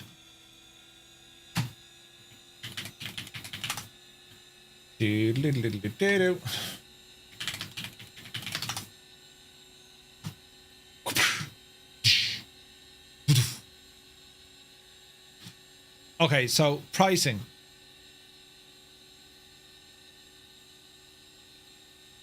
If you sign up for a 24-month subscription, €72 is billed every 24 months. So that works out at €3 per month. If you go for a 12-month subscription, that'll cost you €42 and it works out then at $3.50 a month. But they charge you the full amount, yeah? You can go 6 months for £4 a month, 24. 3 months for £6. 1 month, $9.90. And then you have your different passes, freelance passes. So if you just want to join in and say, yeah, I want 100 passes, they're 24-hour passes. You can buy passes to fly on this. I would always recommend the 24 months because it's the best value, or grab it for a year. It's just the best value. Do you know what I mean? Hello there. You have a 7-day free trial, lads. You have 7 days free trial. You can absolutely go bananas. What I would say is wait until Monday when you have access to the new companion app, because if you learn the old UI and then don't wait till Monday. You can grab it from there. All right. So battery things. Fuel booster coming up. Standby. Avionics. I went 6 months to see how often I use it. Yeah. Like it's something that you'll either use a lot. You just run it in the background on every single flight you do. Again, because you have freelance, every flight we do, you can just do a freelance job based on what we do. You know what I mean? Right. Is that because the fuel pump is on? That's interesting. Anyway, let's go put an L start into this machine, shall we? So, starter up.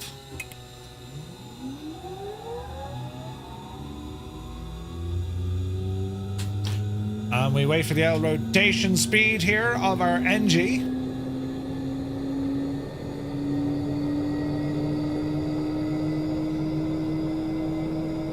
Fuel in.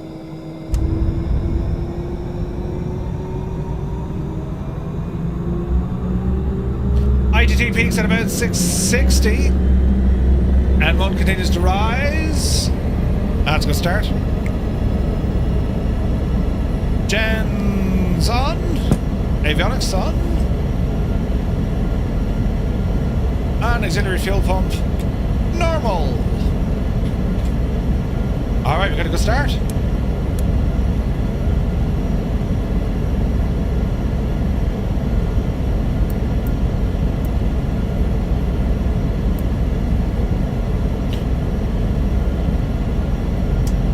Keep the temperatures low. Keep the fan on. Air conditioning will only kick off once we get up and running. Really like OnAir. There's a lot you can do with it. Have you seen the new app coming out in June? Early access, completely different twist on career. The criminal career. Yeah. I need to spend a little bit more time, but to learn it. But yeah, the new app is going to take a bit of learning after a year. The old one, yeah, it will, 100%. Right. What are we looking for here? We're kind of good across the way. Let's see here now. KM. Oh wait, hang on. We'll do a flight plan. KM. QW. There we go. Quick 80-mile dash down the hill. We're on the Southeast Asian server, lads. If you'd like to join us, go for a quick flight here. Okay, so we're looking good. We're going to come off the brake. There's a bit of movement. Taxi lights are on. And we'll rumble out. North Viking, good to see you. This is the Cessna Grand Caravan from Black Square. And it's absolutely deadly. This is quickly becoming one of my absolute favourite airplanes. It's only gorgeous, look.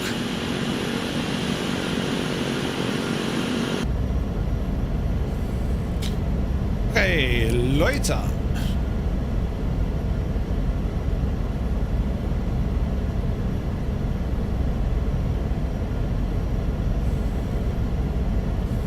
Easy now. Better than the Kodiak? There's more going on with this, yes. It's technically, on a technical level, yes. I do like the Kodiak though. But yeah, there's a lot more going on with this in terms of the depth of system, simulation, failures, a lot of that. Alright, we're looking good here.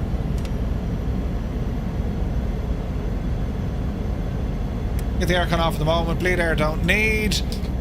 Okay. Notch flaps.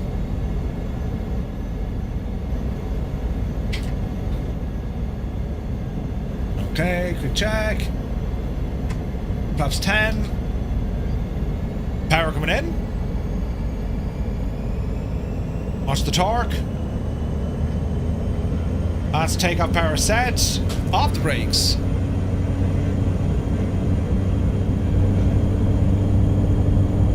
Airspeed live.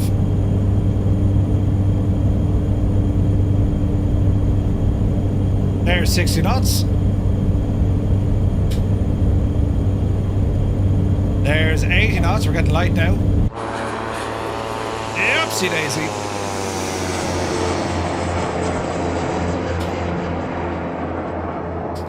Beautiful. Alright, try and keep it on the runway heading.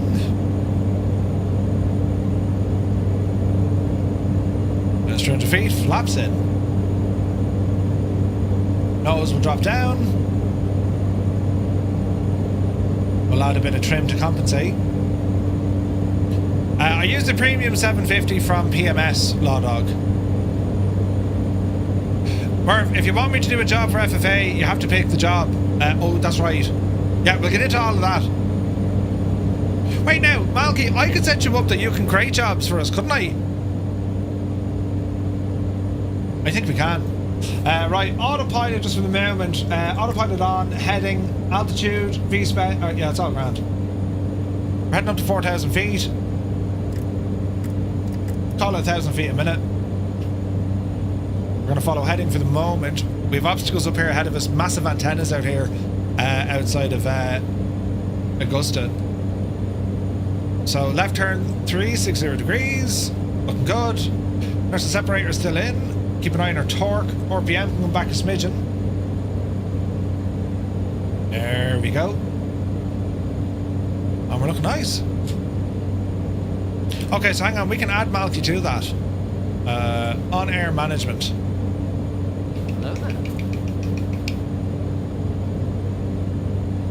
We don't need employees, so I need to go in and look at staff, isn't it? Mark Carney, good to see you, bud. What's the controller? It's a Virpil controls.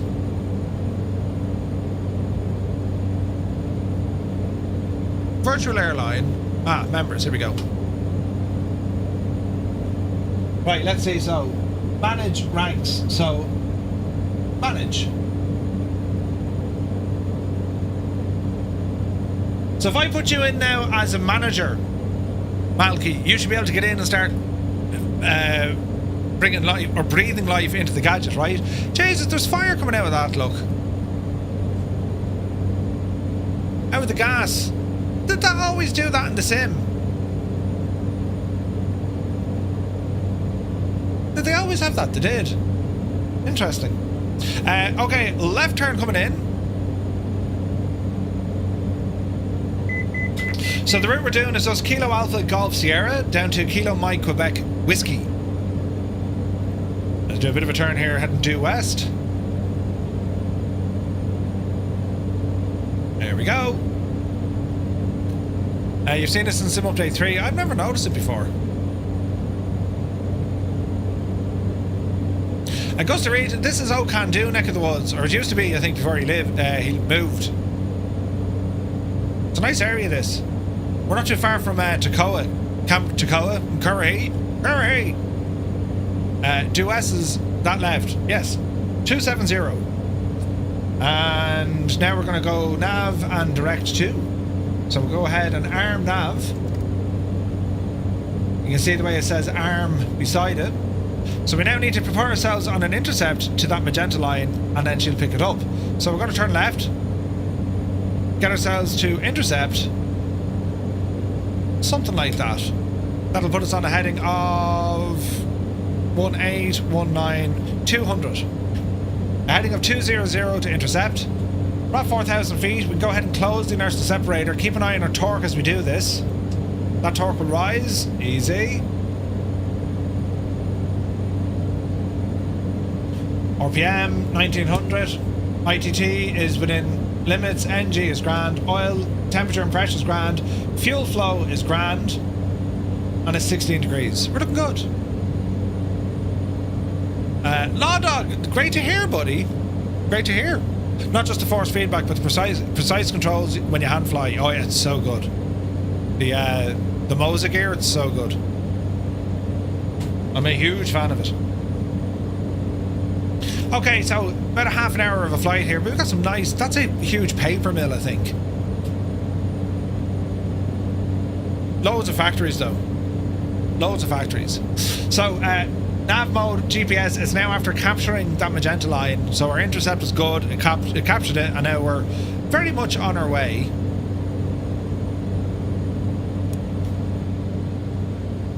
It's a lovely day for flying. Is this live weather? Yeah, lovely day here for flying.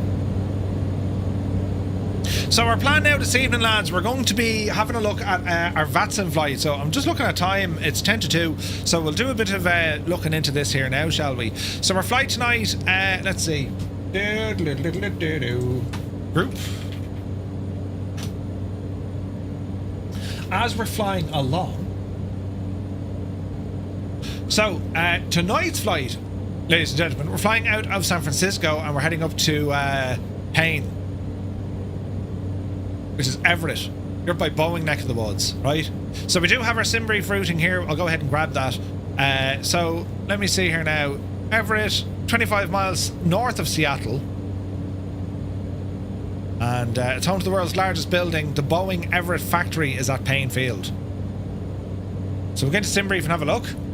Murphy, do you want me to lease a caravan? Yeah, Malky, fire away with this. Have a bit of fun with it. If you want to hire staff in, maybe build up a couple of routes, right? Because we want to get more people who are using OnAir. We want to get them to be able to use and fly with Firefly Air. Do you know what I mean?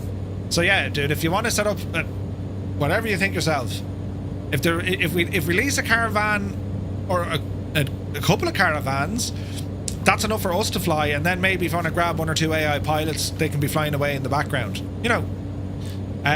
So this flight tonight, 2:35, aircraft is probably, it will be the A320. It's a 2 hour and 10 block. But it's going to be very nice because it's a daytime flight. And that's what our route looks like. The truck and 2 departure. Go ahead, generate. We'll bring this into Navigraph so we can see what we're doing. Then we'll go ahead and open up Ventusky. Because we want to get an idea for our weather tonight, yeah? So there's SimBrief. Have a look at the VATSIM radar. There's Navigraph. So that's us flying in the sim right now. We can import a flight directly from SimBrief. And we can just have a look at this, right? We can just have a look at this. So our flight tonight, it's going to be from San Francisco, straight up. All the way. This is going to be a beautiful flight. Beautiful flight. So it's an OnAir departure on the truck and 2.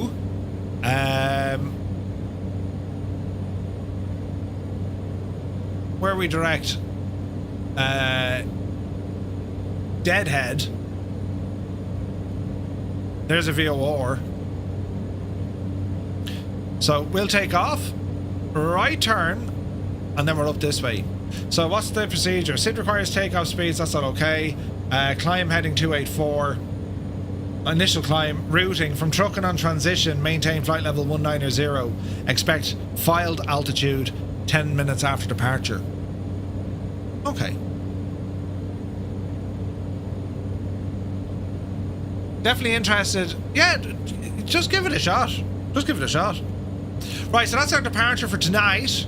Our arrival then, the Olympia 2 arrival. Olympia 2 arrival. Now, where are we coming in from? Is it Battleground?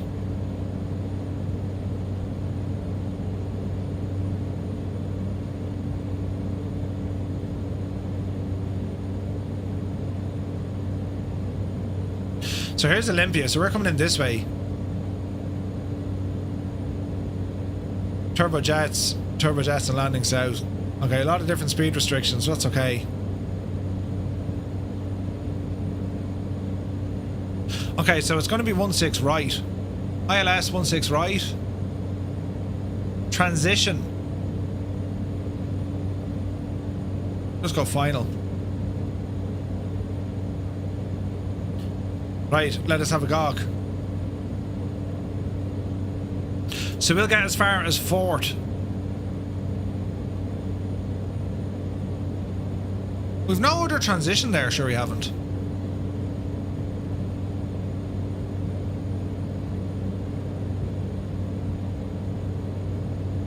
ATC will give us a transition. Or we can go that way. So it'll be up to the Olympia VOR, which is here, and then we can go, we'll be vectored up this way. The missed approach, climb to 1100 feet, right turn up to 2000, 280 outbound on the PAE. Okay, right, that's okay.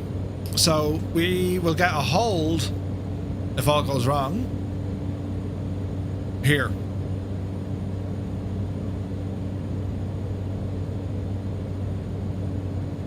Okay.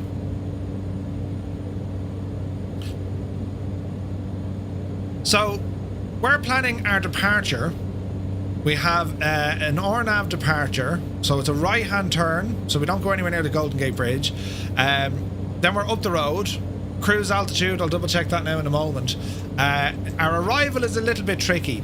So we're on the Olympia 2 arrival, which is going to get us here to the Olympia VOR. Or it's actually Olympia Regional, but it's a VOR. From there, we're expecting to be routed in. That'll be from ATC directly. Now, if there isn't any ATC, I'm not too worried, because we're going to be heading up as far as Fort, maybe.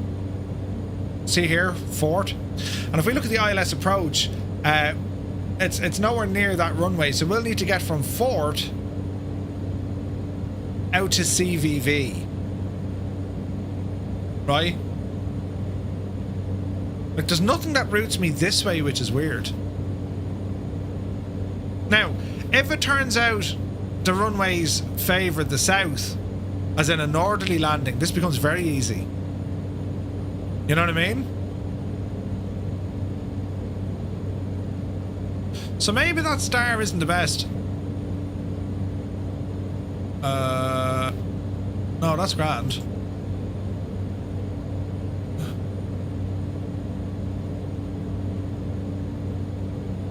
Well, to be honest, there's not much else we can do. That's it there, lads. Grafton 11, good to see you, buddy. Hope you're well, mate. Hope you're well. Yeah, I'm not overly worried with that. Like, we're going to be landing. It's a big out airport. You have the friggin' Boeing plant, which is ginormous, right? But I'm not overly worried. We're coming in from the north, so we'll be landing. So parking for us anywhere in here, I suppose. This is so funny. I'm flying a friggin' Airbus into I don't know, will I fly the Airbus? Will I go with the Boeing? I might take the Boeing. We'll see. We'll see. Anyway, last bit of stuff. The weather then for this evening. So out of San Francisco tonight, which will be around 2000. Let's see here now. So weather about 24, 25 degrees. That's absolutely lovely. And by the time we get up the hill, Seattle, it's like 10 degrees. Half of that, right? So it'll be chilly. If we have a look at the wind situation. So surface winds down at San Francisco. Yeah, they're kind of westerly, 5 knots, 5 or 6 knots, so it's windy enough. And then surface winds when we get up to Paine. Again, it's blowing from kind of the southwest. Now, cruise winds. Yeah, we're going to get bashed out of it. Well, I say bashed out of it, we just have a heavy crosswind. You know what I mean?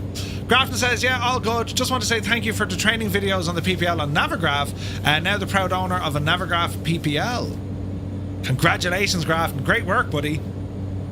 There's more stuff coming soon with the IF4 stuff. Naughty Gnome says, I mean, you are flying to a Boeing factory. Yeah. Might do Boeing tonight, lads. Give the Airbus an old blade. Because we flew the Airbus on Tuesday night. Might take the 737-7. Or the 8. I do like the 8. MD-11? Nah. Okay, it's windy as balls. Is there cloudage? Relatively clear, and then we're coming into some cloud. With cloud, will there be precip? Yes, we're expecting some rain. Light rain. And a bit of snow. Okay, light rain. Snow over high ground. So we're expecting a little bit of rain this evening when we get in. Alright. The 777s are made there. MD-11. No, I haven't flown it in ages, do you know? I might. I'll see. We'll see what the crack is, lads. But our flight tonight is going to be San Francisco on up to Paine. And I'll probably take a Boeing. Do you know? If it ain't Boeing, or was it? If it's Boeing, I ain't going. If it ain't Boeing, I ain't going. I don't know. He flies the A320 Elite with some VIP. 727. Nah, I haven't flown that. I haven't given that much time at all. 777. That'd be painful because I haven't flown that, so I'd be like, I don't want to fly on. Like, I'd be so out of touch with it. 777's a good ass plane though.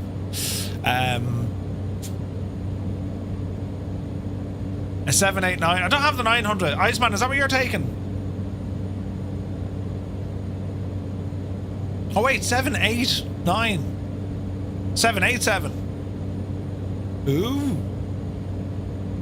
Interesting. That's a big bird. 777 is very good. The Horizon. Nice. Yeah, 777 is very good. Because we're getting a bit of wind here as well today. Hey, we got people flying. Nice. Honest Flight Simmer, sleep well, my dude. We'll see you in the morning. Your morning. Have a lovely, peaceful sleep. No nightmares now. You know, just all nice kind of dreams about things and stuff. You know what I mean? Take care, buddy. A340. Zit! Listen! Boeing! If we're going to friggin' Boeing... Well, actually, hang on though. This could be fun. We could take the TriStar either. I don't think I'm ready for the TriStar and VATSIM yet though. I don't think so. I mean, I'd like to and all, but like, you know... Avro RJ? I haven't flown the Avro in ages either, yeah. Just flying the TriStar to be grand. Are you mad? He's just been watching you. Nightmares are guaranteed. Thanks, Stu. Yeah, 100% out, Stu. Yeah, 100%. A 340? 727? Nah. Take a 757 an X-plane. No, I don't know. I might, I'm out of, we can't take Murph out of his comfort zone. Every time I hit the go live button, I'm out of my comfort zone because things break. I do have the Mad Dog, Malky. I do have the Mad Dog. That plane famously killed me on takeoff before.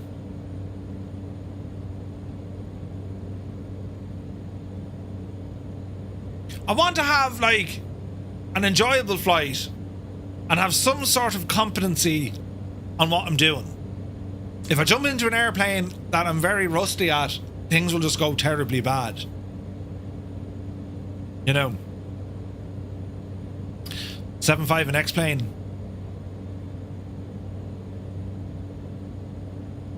Like, because we're on VATSIM and it'll be busy over this neck of the woods tonight, you know.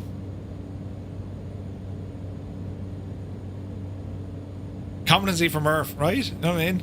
Draw the plane from a hat on stream. PK, are you mad? Yeah. YVR runway agrees. Oh, I would take a DC-6. I'd be comfortable flying a DC-6, but you'd take a time to get up there. I could do a VOR to VOR with the DC-6. I've flown the DC-6 on VATSIM. It's a great plane.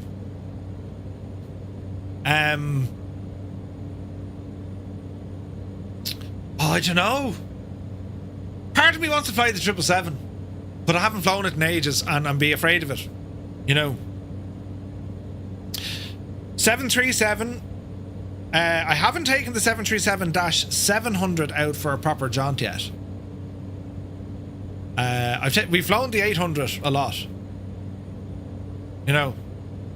The 777 is fairly straightforward. You'd be grand. 777 is easy. Crucifixion's a doddle. That's what you're going to tell me next? How can you say that? 777 is a 737 on steroids? Yeah. Well, it's supposed to be, you know. I'm not even being sarcastic this time. Really? Really?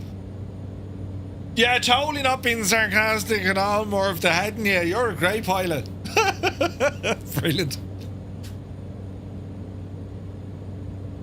Yeah, 777. I do have the 777. Wait now, what do we have from PMDG? I think I've pretty much everything bar the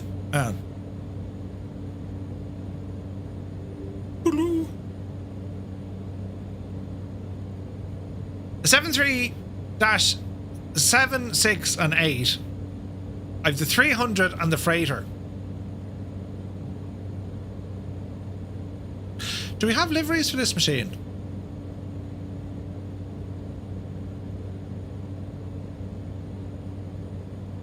We do. What about the freighter?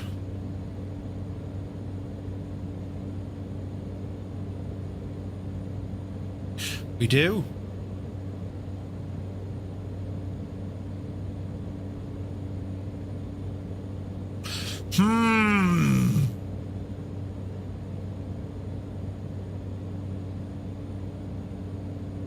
Notland Air, good to see you, buddy. Very good morning from Anchorage. Welcome in, man. Did you take the 777 to Shannon once? I did. Now, there's also the Felis 747. But that would absolutely tie me up in knots. I haven't flown that one in a while. That is such a pretty airplane. Take the 350 and show the Boeing people how it's done. Haven't flown the 358 and I will be flying that. I'm going to plan some A350 flights next week. Yeah, same here, Malky. That's why, like, the 737-8, I'm waiting for the high detail update. You know.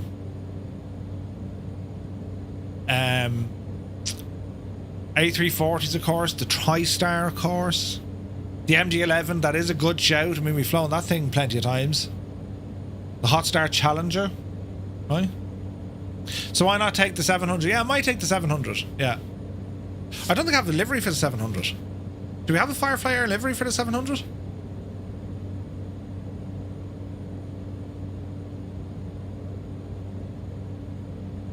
No. We don't have a Firefly Air livery for the 700. Jeez, I haven't flown the Max in a while, actually. I would take bets on the 747-2 if Murph would get up in the air, right?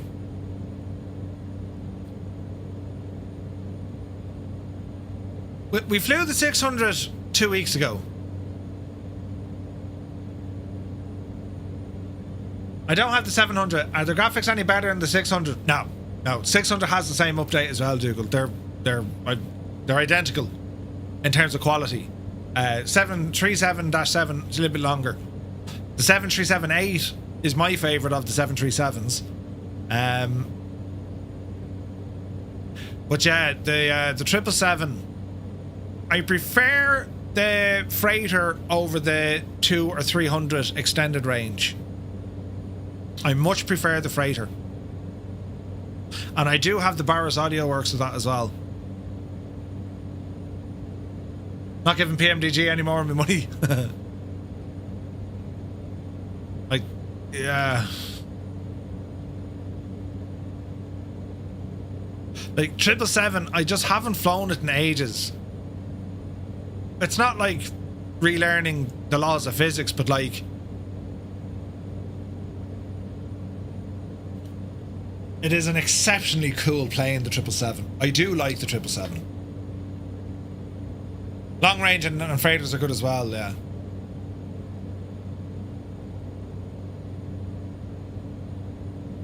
It's a big, big plane. Now we can go the other side. As I said, we can go any bills. We can go TriStar or we can go Airbus. But I don't know. It doesn't seem right flying Airbus up the road, doesn't it? It just doesn't. I'll show you me NAS while we're here. Is there anything incriminating in here? No. So this is me NAS, by the way. This is the Ugreen NAS, lads, by the way. And if you have a look here, look. It's currently running all the bots and all the servers and all that. And it's like, it's barely even ticking over. 2% and 6%. This thing is absolutely incredible. Lunar Jets, good to see you, bud. Welcome in. So there's my NAS doing NAS things. Doing nice things. It's pretty cool, isn't it? Deadly so it is. Old school 747, Queen of the Skies. That's what I mean, PK. But I'd have to do it in X-Plane. I could do it in X-Plane. But then again, we have very good airliners in X-Plane as well. 757, 767. There's the Flight Factor 777, which is absolutely insanely good. The 747 from Felis. We got a lot of options in X-Plane. The Challenger 650. Yes, we do have the Challenger.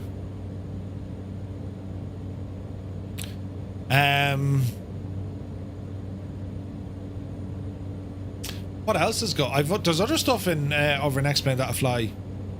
The Citation is very good.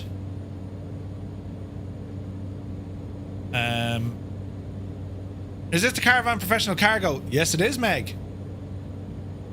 The Gulfstream in X-Plane is great. I haven't flown it, to be fair. Like it's freeware, I think, isn't it?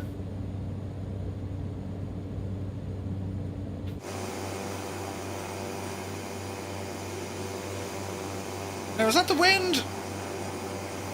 Or is my rudder slightly out of skew? Hello there. My rudder is slightly out of skew. Well, let us fix it. Right now. Little bit of rudder trim.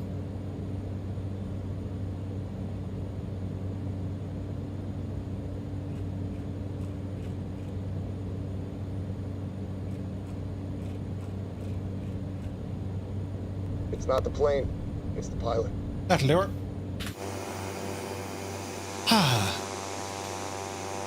Oh, it's definitely not free. Oh, really? Your fuel is out of balance. It is actually. Not by much though.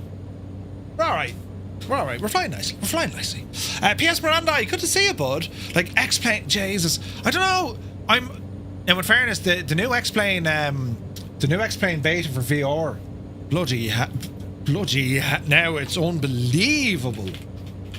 Like unbelievable what they're doing in X-Plane with VR. Like it's ridiculous what they're doing. Do you know? But anyway, have a gawk.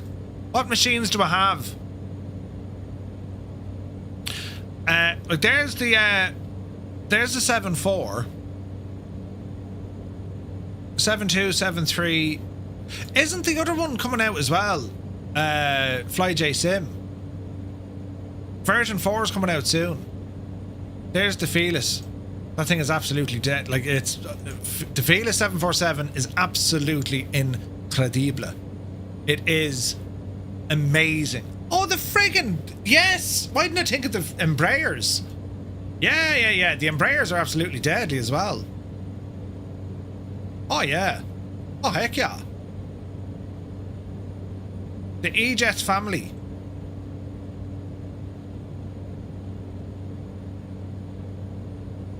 And you might say, Murph, that's $150. I have them, but like, it's cheaper because you're getting all the different variants. If you didn't want all the different variants, just get one of them. You know what I mean? The Lineage is the Lineage and the Legacy, I think, are my favourite. These are beautiful, beautiful planes. I mean, look at the state of it, lads. Hey, Lenny's here. Good to see you. Like, isn't that absolutely superb?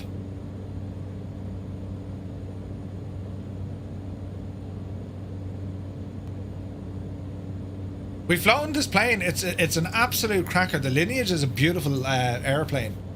But the other one is... haven't they a new one as well? Haven't they got the Legacy? No?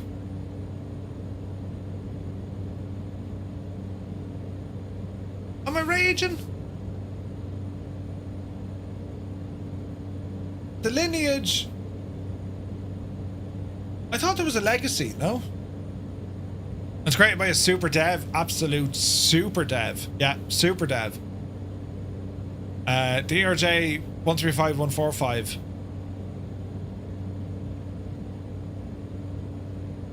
So we can lease a pair of caravans from Murph for half your capital. We'll need to get flying. Oh Jesus, good man yourself. Yes. I need to take X-Plane for a spin soon. I haven't flown it now in a little while. I mean, look at it, like it is savage, like it is absolutely savage. Do you know? I love Microsoft Flight Sim, do not get me wrong, but every now and again it's just nice to jump into a bit of X-Plane, you know? We're looking good here. It is very nice, isn't it? It's a beautiful day. There's like nothing going on with clouds or nothing. Nothing can beat the ATR family in your book. ATRs are great. When we've no news on the update for the AAU. Sure you haven't, lads. Jesus, VATSIM is kind of busy today, isn't it? Look. There's 1,600 pilots online with VATSIM on a Thursday afternoon.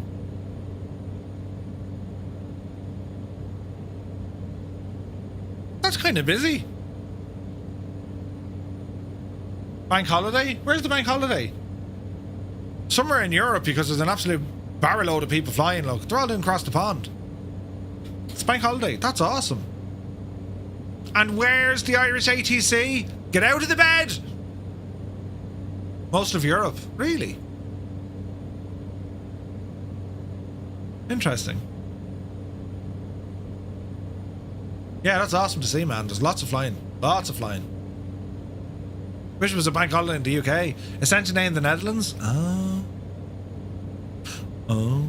Germany, Spain, Italy as well. Jesus. Right, okay. Right. Just busy, so. Just busy. They released a beta for the avionics update yesterday. Yeah, I've no, because I'd fly the ATR, like. I'd know what I would fly. If it was allowed to fly it, I'd fly that tonight, but I can't. Sim update 5.1. They're doing a beta for it. That's strange, isn't it? Pineapple. I wish Europe ATC was on when I get on. I'm always stuck doing US ops if I want VATSIM. Yeah, like your flying is probably what, 2-3 in the morning our time. Yeah. Yeah. You can't do much with that, unfortunately. Right, we got an airport coming up.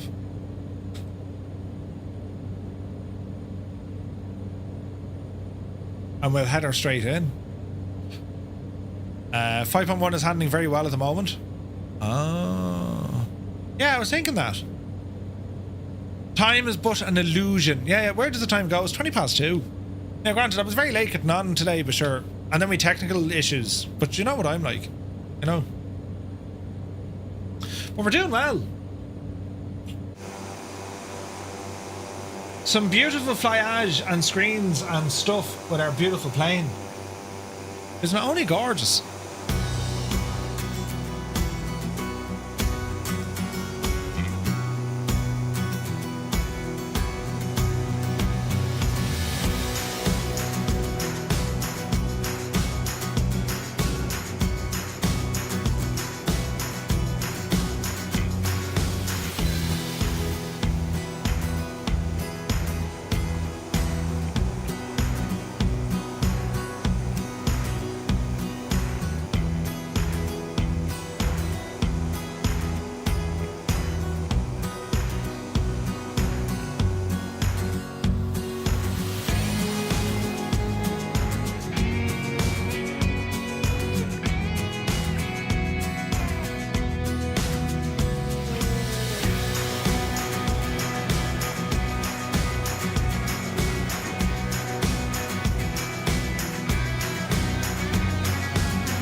What do you reckon? Should we go for the old graphics card update?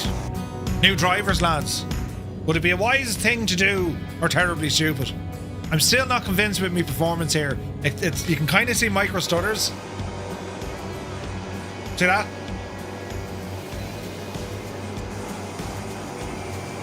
Like, I shouldn't be getting stutters. And it's only happening in multiplayer, so I wonder, do I go for the new game ready driver? Roy says, do it. Do I go game ready? And if it breaks, can I have a list of names of the people who have advised me to go and get the new driver so I can send you a very carefully crafted message that starts with the words, be Janie then. Right? Look, I'm getting stutters in multiplayer, which is a pain. The Nvidia drivers update needs a reboot. No, that's okay. I'll do it after. I have a 5090. I've no problem with the new game-ready driver. Okay. Be sure to use the DDU for install. Do you need to do that, though? Watch my message I posted some further up the road. Also, let's hope we don't need to wait for any longer for the Flight Tampa Amsterdam update. Yeah. That could be a while, though, you know? I have the new drivers, and you can send a note to me. Thank you, Sunjammer. Usually, if I go grab a new driver, I just do a clean install.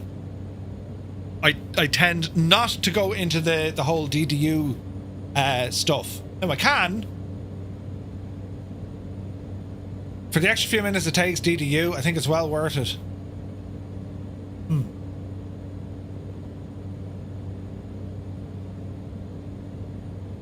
If the driver doesn't work, you can give me a refund. Man, Roy. Right, so I need to grab DDU. DDU is a dangerous second thing. Now, if I grab DDU and I do a full reinstall... Hang on now, I just want to make sure I get this right in my head.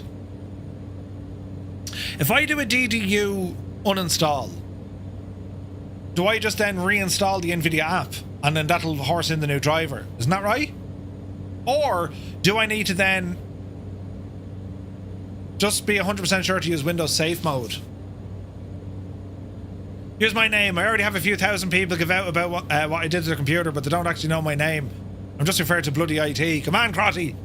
Dear bloody IT, I send you this message today, not in happy feelings, but in slight duress. Download the driver first. Don't use the Nvidia app. Right, hang on now. Nvidia. Do you remember that? Nvidia. You're one who used to whisper it. Nvidia. She got a job at FS Reborn. That's what happened there. If there's a big update from 596 to 56X, whatever, then there's no need for DDU.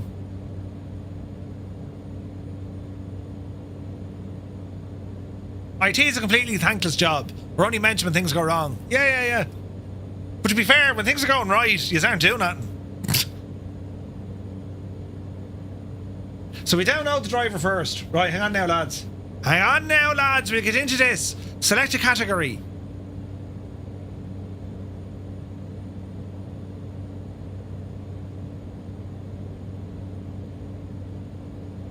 Nvidia RTX. RTX series.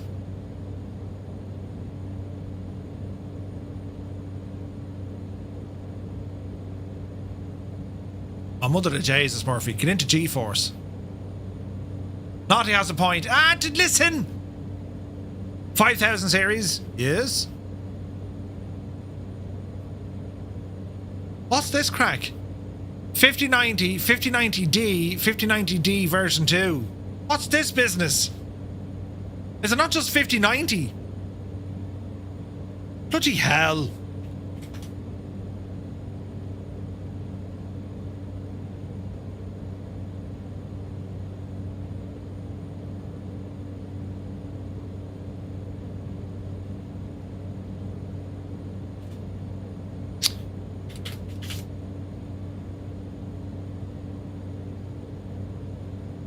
Just 5090.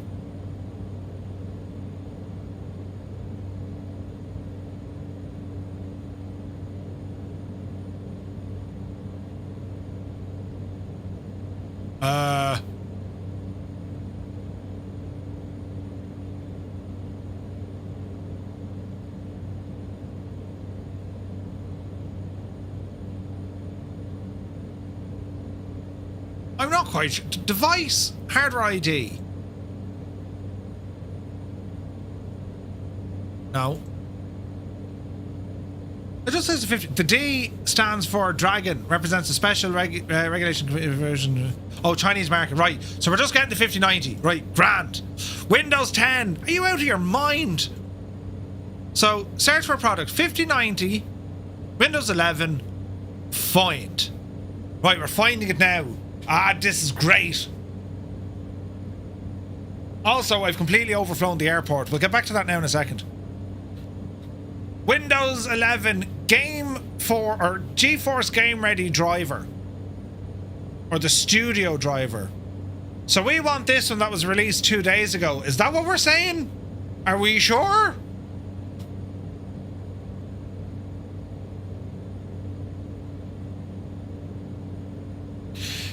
What about the app? Oh yeah, we can grab the app from here as well. Right. We're going to download this in the background. And then when we're finished, what we're saying is, when we're finished, we restart the PC in safe mode and we remove the driver. Then we install the driver, and then we're good. I thought the Nvidia app was rubbish. It used to be, but I'm back using it. You know. It's 2. Realistically, lads, from start to finish, how long is this going to take us? I might stream this just to give you even more, you know, live viewing anxiety. And you know, you get to see all the headaches. Oh, will I be able to live stream it? We might. 3 minutes, just like my intro. Right, but then we're laughing. Turn off Windows Auto Update, otherwise DDU is for nothing. Wait, what? Turn off Windows Auto Update.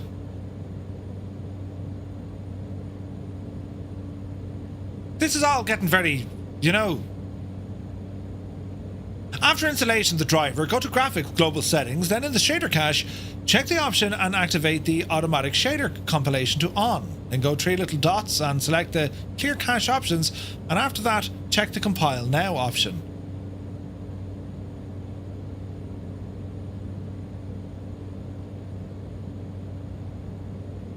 You do not want Windows downloading its own driver. You know, I know that.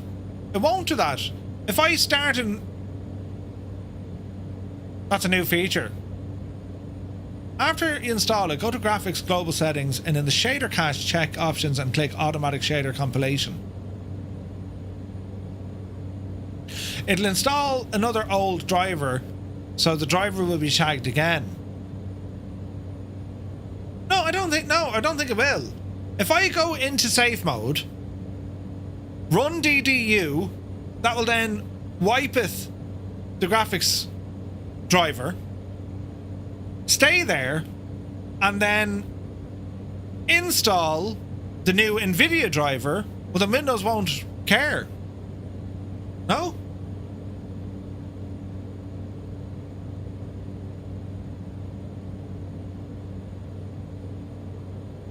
Dougal says, I promise you Windows will try and update its own one. Oh, DDU will do a restart. Okay, but is there an option in DDU? What that does is to eliminate the option for manually moving the cache. Okay. I love how these guys with top tier systems have the most problems, and here I am with a mediocre system and everything runs fine. Dorian, yeah, you'd think that. It is running fine, but it's not running exactly the way I want it after Sim Update 5. There's something just not right. I'm getting micro stutters with multiplayer, which I just usually don't get. And we can say, yeah, it's the server. We can say I've add-ons somewhere. I don't have many add-ons running. Right?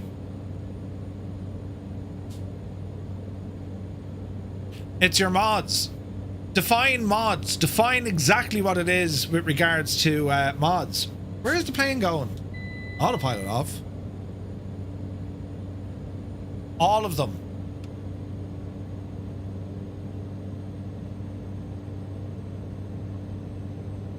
It's all of your mods causing it. I mean, that's just not correct. Run the game without the mods. No, I know you can do that, but who runs vanilla sim unless you're troubleshooting? Like, put it this way, right? I'm getting over 200 FPS, right? And whatever mods are active prior to Sim Update 5 and Windows updates and whatever else, you know? Flipperella, you could see it. Murph, I do not use DDU and I've never had an issue, but months and months ago I deleted the Nvidia app, tried reinstalling it a few weeks ago, having issues, so I just used the control panel. Yeah. The Nvidia app used to be very problematic, I remember. You know? Don't blame it on the game. It depends. Like, I'm not disagreeing with you, but by saying straight away, test it in a first of all, test it in a vanilla environment. Yes, 100%. That is the correct way to do it. However, when the sim is giving you these performance, and when you look at what the sim is doing, the issues I am having, and it's not just the stutters, since Windows pushed in an update, it's just not running exactly sweet. Like, I shouldn't be getting stutters here. Micro stutters. I just don't get them.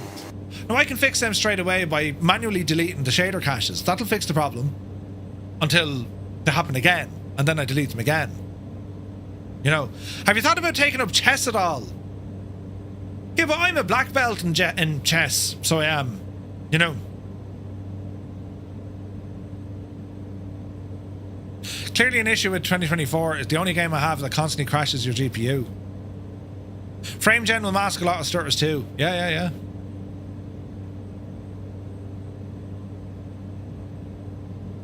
on. Like, I mean, usually I've been very lucky with 2024. I've like very lucky. I've never had any major issues with it. You know what I mean? The biggest issue I had with 2024 was when my Intel system bricked itself because of Intel. You know?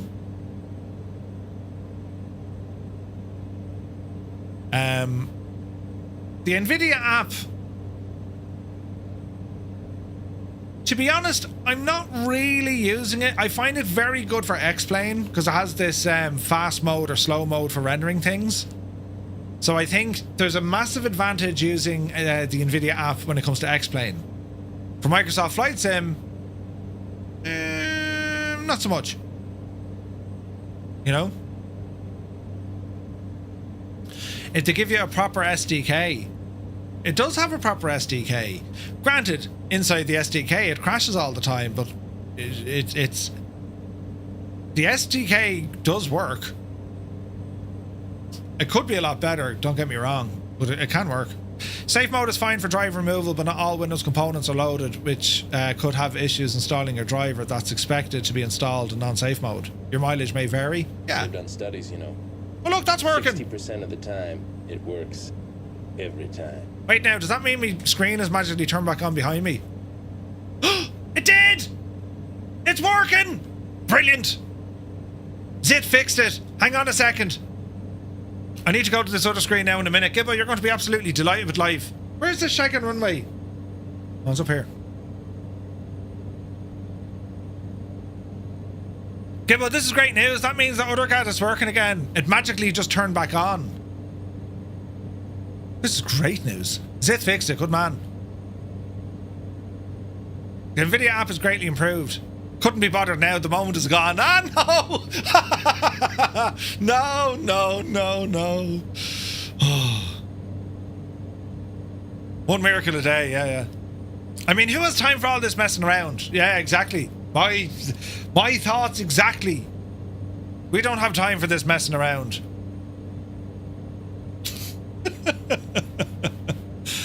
Hey, Derek is here. Good to see you, bud. Welcome in. It's weird. Like some things are. It's a weird day. It's a weird day, lads. That's what it is. It's 25 to 3. I have a little bit of time to kind of do a bit of jiggery pokery here. So when we land for the crack, you know, full testing and troubleshooting with Murph. I should really call this, you know, troubleshooting. Jesus, look at that for a view though. Isn't that stunning? Isn't that stunning? Gorgeous. Right. Let us ramble in.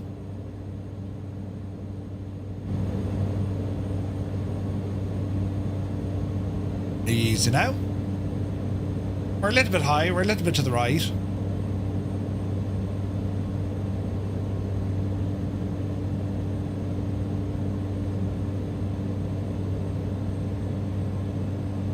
Easy. Murph's troubleshooting Thursdays. Yes. Troubleshooter is my middle name. Boom is how, otherwise it works. Like 60% of the time. To be honest, I'm intrigued to see, put it this way, you saw the absolute carnage we had on our Australian flight with the stutters, with multiplayer and all the jazz. And even last Monday night, it wasn't perfect. And even now, I'm getting micro stutters. Before I start the witch hunt of finding out what add-on is potentially causing it, the fact that we are getting good reports from most folks that the latest game-ready drivers are actually quite good, that's my thinking. You know, hey, this could be a good idea, you know? Did I hear you mention a Sunday special? Yes!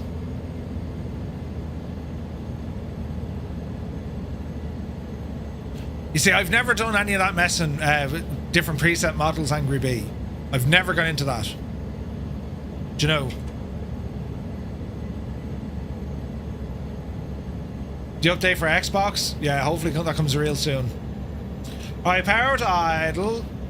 Crosswind and a half here, lads. Easy. Oh, Jesus. Easy now. Easy. Easy. Easy. Easy. It's quite windy.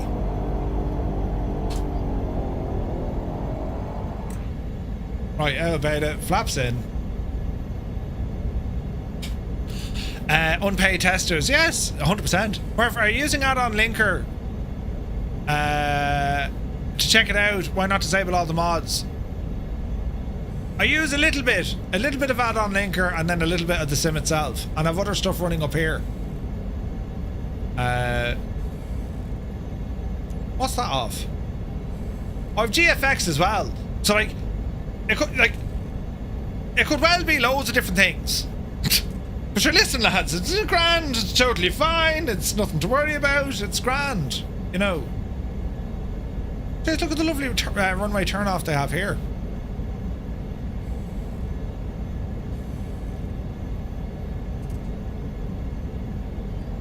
Easy.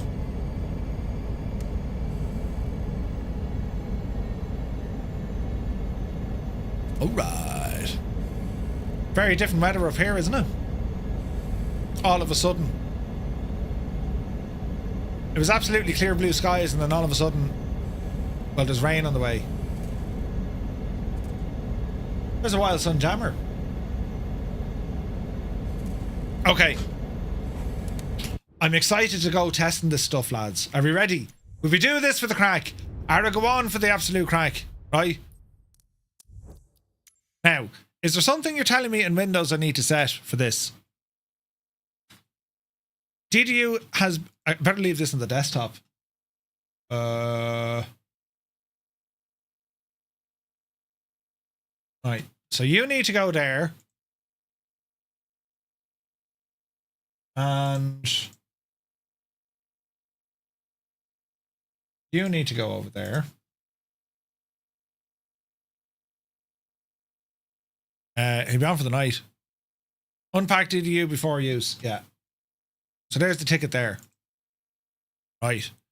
Murph, in town at the moment. Quick meeting at either McDade's, Long Hall or Kyo's. What say you? Murph, in town at the moment. Quick meeting, then either McDade's, Long Hall or Kyo's.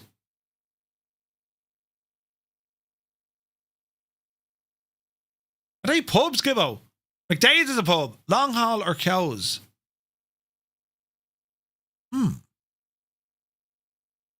Right. Let's see what happens here. Easy, all three. What are they? What is this? What is this thing you're saying? Right.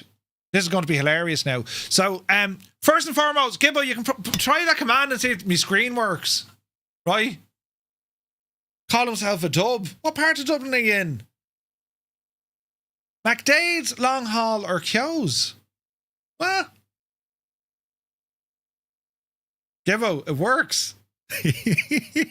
And also, you bastard. Custom install, disable the audio driver and physics thing. Okay. So I just want to restart the PC in safe mode. Isn't that what we're saying? That is what we're saying, lads, isn't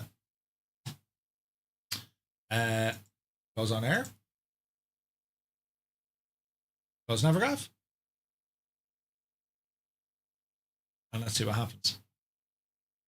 Prime, that didn't work. Can I get a refund? No, there's no refunds. How does one restart in safe mode?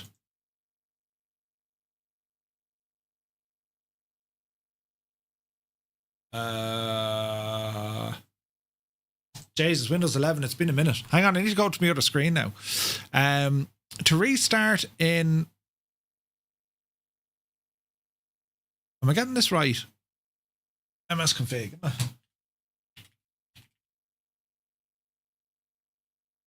MSconfig. Okay, so general, normal, boot, Boot options. Do we just go save boot?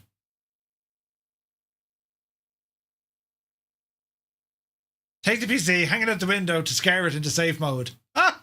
Brilliant. Startup selection, normal, diagnostic, or selective. Just going to boot. Hold shift when you're selecting restart. Okay, we'll do that. Restart. I'm going to lose my chat now for a minute, but bear with me. I'm holding the shift key. I won't let it go. Right? And let's see what happens here. This is good. Whose idea was it? Yeah, great ideas. You know, tremendous ideas. We'll see what happens. It didn't restart. Oh wait, there she goes. Now do I keep me hand on shift? And if this doesn't boot into safe mode, right. There'd be wigs on the green. Press the Windows key and R to open run box. Type msconfig, boot tab. Under boot options, check safe boot, apply, then OK, and restart. Ah, balls. Too late. I'm doing this holding the shift key. We'll see what this does.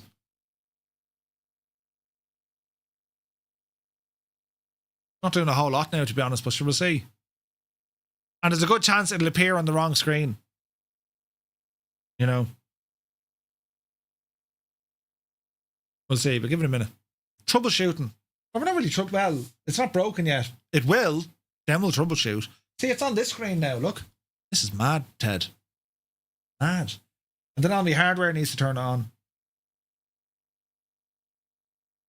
See what happens. Oh wait, there's live. Okay, we've continue. Reset your PC or see advanced options. So we're going to troubleshoot. Advanced options. Change Windows startup behavior. Uninstall Windows, no. Quick recovery, no. System restore, no. Who's flashing me lights? Now we get to see how reliant Murph is on ChatGPT. Isn't it start up settings? Restart to change Windows options such as enable safe mode. Disable driver, yeah. Right, let's see what this does. Why are we going into safe mode? To use DDU. Go with what G Slayer said. Now, this should work. If it doesn't work, I'll do what G Slayer said. Do you know? You can't. You'll be totally fine. Don't be worrying. Although, do you remember the last time I did do something stupid like this? I completely bricked the PC. Do you remember that? Well, I didn't brick it. The updates bricked it.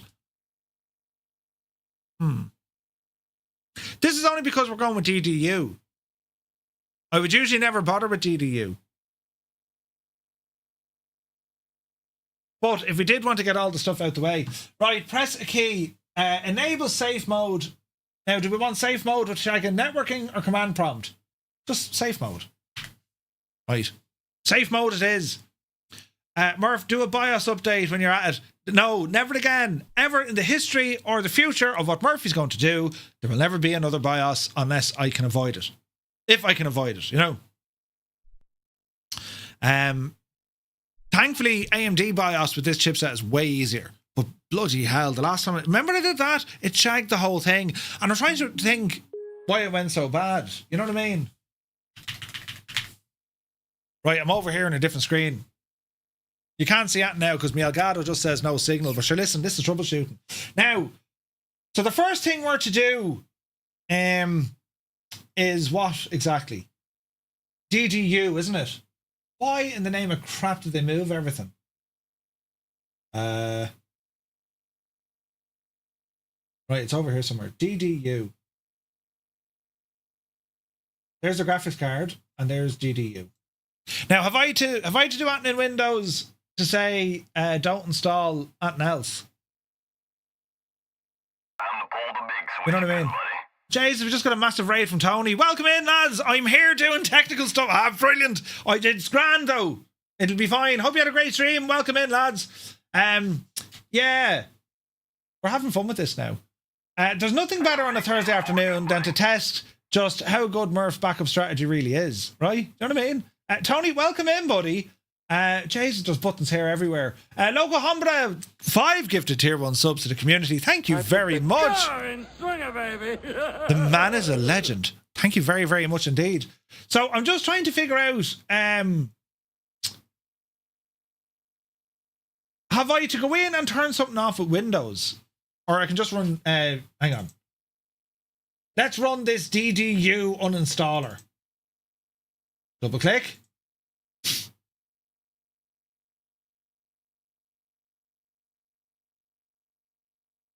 Admin.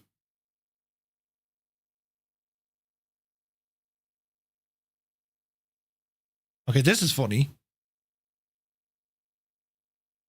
I've tried to run it, but it's not opening. Hello there. It's not working. Murph says figure out. Most people say break. Yeah, 100%. Thank you very much indeed for the follow. I've tried to run this and it won't work, lads. Your thoughts?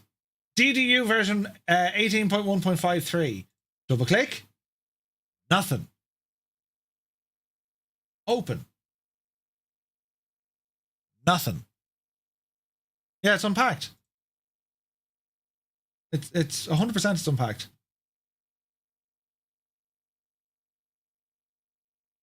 Try it again. Just to be sure, in case Windows is being Windows. Do we need the Guru 3D thingy as well? I suppose we do.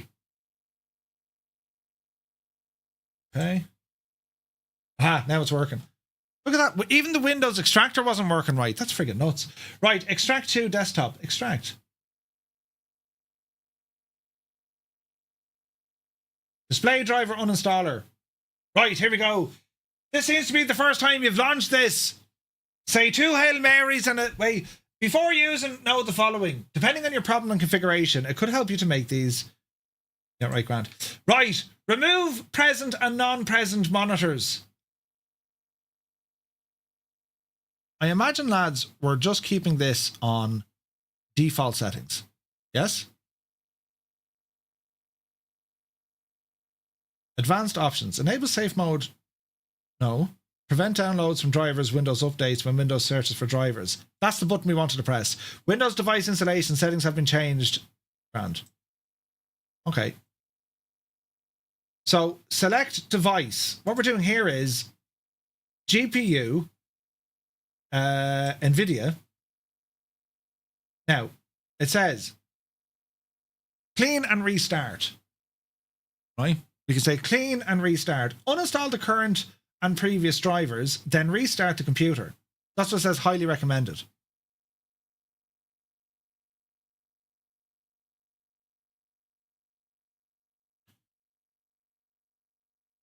So I think that's what we do, isn't it? That is what I do. I want to remove that. I've told the gadget, do not let Windows download the driver, and then we're good.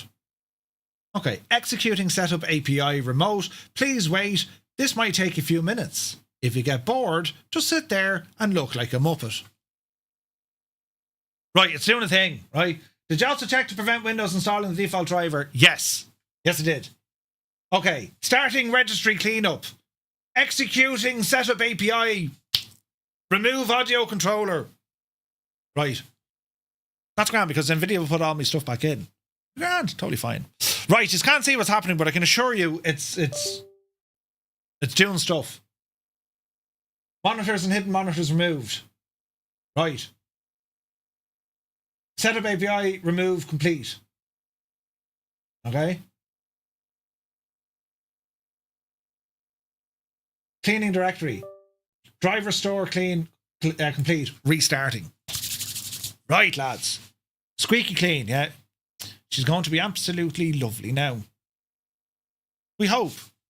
I reckon it's going to be grand. I don't know why we're getting all excited, lads. I mean, look, at the end of the day, I'm that level of genius. I can even predict the weather and things. Now, is this going to start again in safe mode? Or does she just boot me back in as normal and then I just install the graphics as normal? Is that right?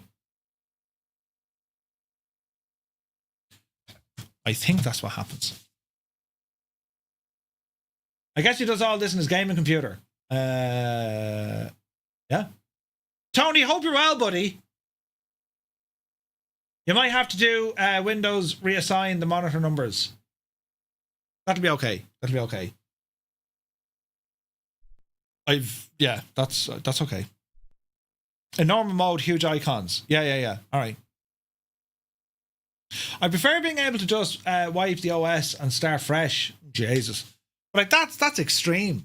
Now, do you know what would be terribly funny here? If I didn't think this one through, is going to be the display settings. Refresh rates and all the jazz. Right? Okay. PC has loaded. Now we're going to grab and install the graphics driver. Okay. Let's see what happens here, lads. You should have backed up to the NAS first. I did a couple of hours ago. It did at like 9 o'clock this morning, so.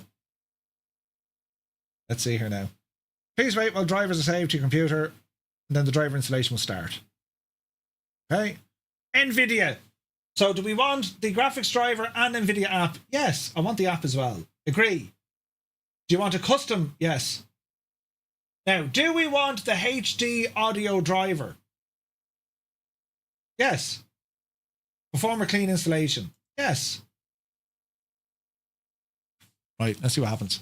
No, balls, I shouldn't have done that. I can remove it. I can disable it. The Nvidia audio driver. Although, gee, Slayer, I have found with the 9900 and you know those sound crackle pop crap that you get with the sim, it's tied into that somewhere. So I'm going to leave it in there.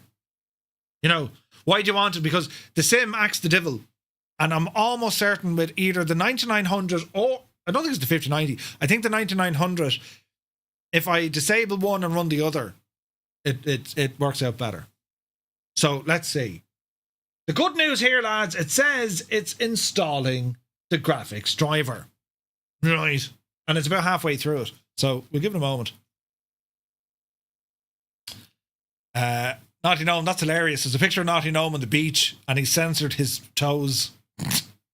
Final day on the beach watching Murph break his PC. Listen, I'm not going to break my PC. This is all part of the process. It just says no signal and all my camera's turned off as well. Oh, that's hilarious. Yeah, grand. People are weird with feet. Well, usually with other people's feet. I mean, my own feet, I've never had much to say about them other than, I mean, they're there. You know, I was going to say they're fierce handy. They're not. Their feet. Wait, the beep, buttons, screen, life, monitor gone sideways. Launch Nvidia, create desktop shortcut. No, we don't want that. Right, this is a sideways screen. Where's my mouse? Ah, right, now, get in here quick. Display settings. How do I put you where I need you? All right, hang on now. Identify the monitors. You're Ivor Hain, you're number 3, and you're 2.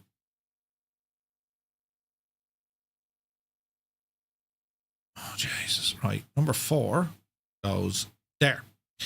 Number 2 goes there. And number 3, identify. Number 3 is the main. Okay. Now, we're nearly there, lads. We are nearly there. So, this guy, we need to move you. Haven't we? Extend. So, we need to move this ticket. Layout. Orientation. Keep changes. Lovely. Apply. This guy. Apply. Okay, we're looking good. And then this guy is my main display. Okay. Right. So far, so good. Now. Select a preferred driver. Game ready driver. Optimize and create applications. No. Enable the Nvidia overlay. No. Redeem exclusive. No. Right. Driver, we're up to date. We're in. Graphics, Microsoft Flight Simulator.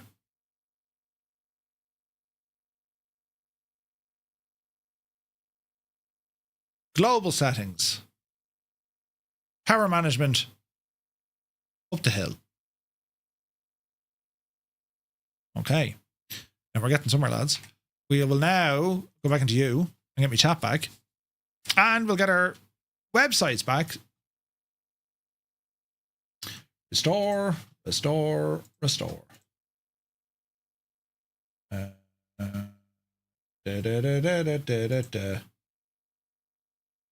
Waiting for camera to load. Start. There's our cameras back. Start. Right. Okay. I don't optimize any of this crap for the minute. So, settings. That's all grand. That's all grand. Right. Hide that for the minute. Now, monitor and refresh rate. This is important. Advanced display. Desktop. 60 hertz. Would you go way out of that? It's 120 hertz, please. Give it a second. Give it a second. Right. Keep the changes. Lovely. Back into this guy. Reopen me chat. Go. Now we can see everything. And then we need to move stuff around, lads. Move stuff around. So let me see. Flow back up, paint, all this jazz. Get over there. There we go. We'll tidy all that up later on. So community shortcut, 2020 local cache. Now, am I right in saying this would have deleted all the cache anyway? Wouldn't it? It would have. It should have. So we shall see, right? To restart in safe mode, wrap the PC and bubble wrap. Yeah.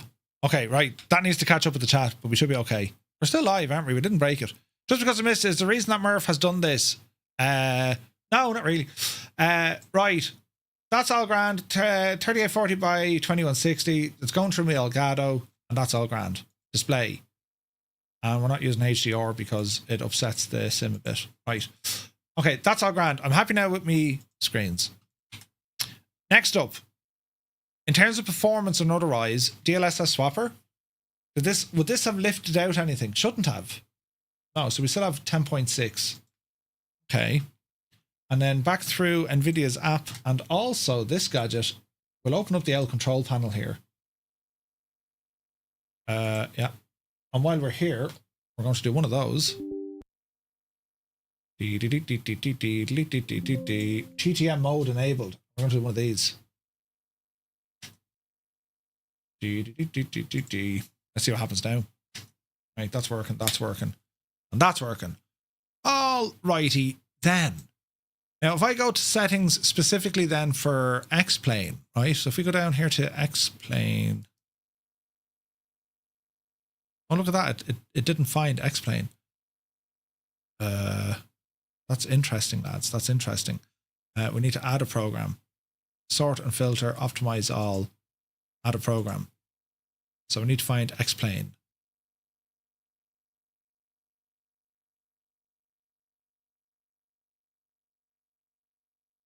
Okay. X-Plane. And it's in here. What smooth motion on for X-Plane? Because that just does incredible stuff. Now for Microsoft Flight Sim, aircraft traffic, you don't mind any of that crap. DLSS override, smooth motion, low latency, GPUs, that's fine. Max frame rate, no. Monitor technology, leave all that alone. RTX vibrance, vertical sync. Where was this now? DLSS frame gen. And is this where we can get in and use up to 6? It is. Fixed.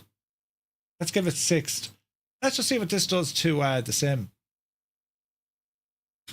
Now, manage 3D settings. Driver default for the shader cache. I always go unlimited. Preferred refresh rate. And we're on high performance. My friends, let's see what happens. You can see the new shader cache in the global tab.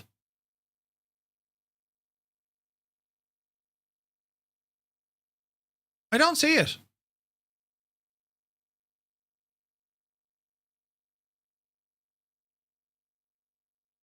Tony tried 6S.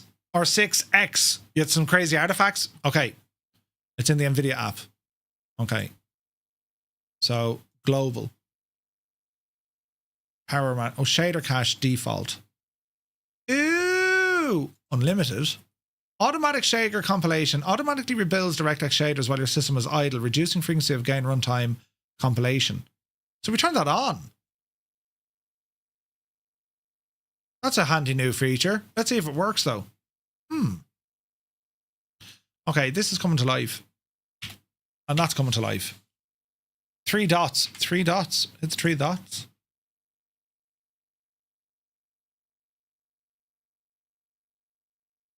Ah, clear cache.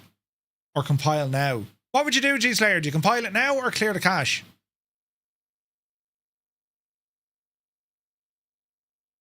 Jessica, happy birthday.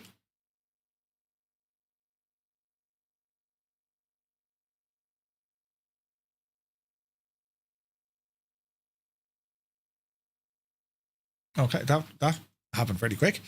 Right, okay. This is the settings I posted some time ago. Yes, thank you, G-Slayer and Roy. Excellent work. And also, lads, can we get a happy birthday to Jessica in the chat there as well, celebrating a birthday today. Well done. Brilliant. Excellent. Right, let's see here now. Hey. Oh, I see an issue. Hardware.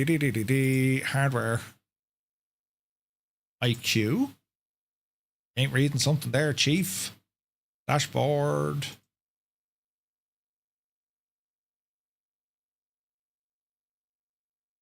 So why aren't you getting a temperature reading machine? That's CPU. This is GPU. Name, temperature, load, left sensor, load. I wonder if I turn this off and turn it back on again.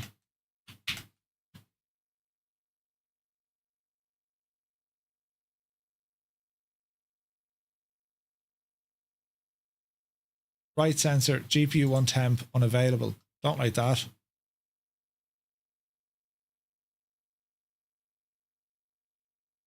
GPU temp.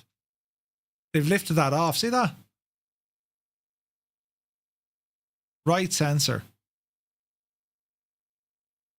Why would they do that now? Why can't I see me temperature?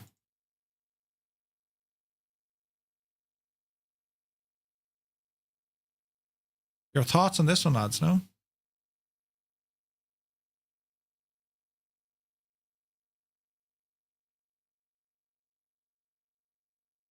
It's not reading GPU temperature.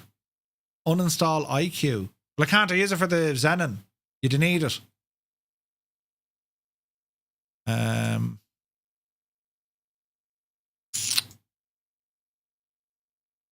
Load package. We need temperature. Video engine. What's this? This is lost now. So let's see.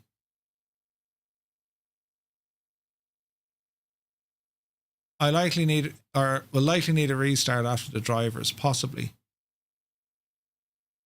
Possibly. All right, okay. Diddly-dee-dee-dee, diddly-dee-dee-dee.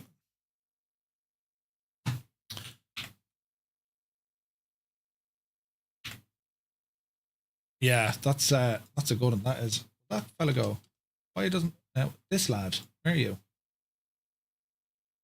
Where did that go?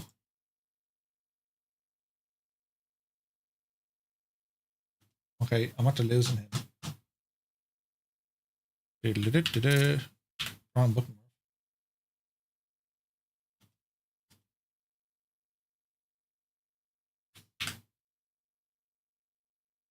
So that's an Elgato issue. Let's see here now. There we go. Right. You, my friend, come down to there. Okay. And then IQ, we wanted Nvidia temperature. So that's just going to require, well, if I kill this, general Celsius, Yes. Sensor logging. Yes. Device settings. Send an edge. That's okay. Software settings. Is there an update? Check for updates. Checking for updates. There is an update for IQ. Downloading. All right. For anyone that joined us past our January Flight Sim channel. Oh, yeah. That's what we do. Yeah. Right. That's downloading. So that's a good sign. Just waiting on the sim to fire up. There's FSU IPC. And let's see what the crack is going to be here now, lads. The excitement is real, isn't it? The excitement is real. Oh, Jesus. It does take a little moment for this to boot up. I'll take a phone call and boom, you're still working on it. It'll be grand. In your task manager, yeah, it does give you information there, Mr. TPHI. It doesn't be terribly accurate, though. Doesn't be terribly accurate. It's reading 45 degrees, but like, yeah, it's ran, so it is. We're just loading up the sim. What IQ version were you on? IQ is download modules, installation combinations. Now, update available. Is that restart IQ or restart the PC? I haven't made it very straightforward there, is it?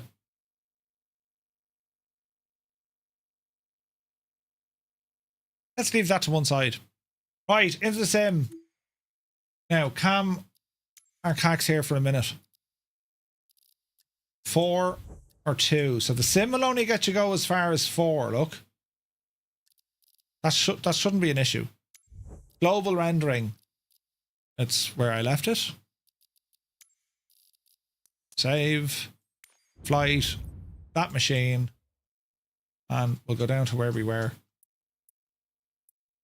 That's Birmingham. Where were we? We're over Cags neck of the woods, isn't it? Right, into Cags. Right, back into here. Hello. And load in and see what happens. There goes me €10. We'll see. It's thinking about it.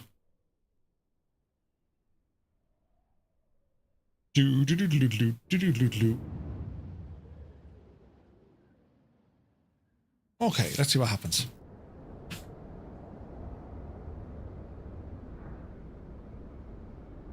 We have a mouse here somewhere. There's a mouse. Okay. Right. Let it all calm down just for a moment.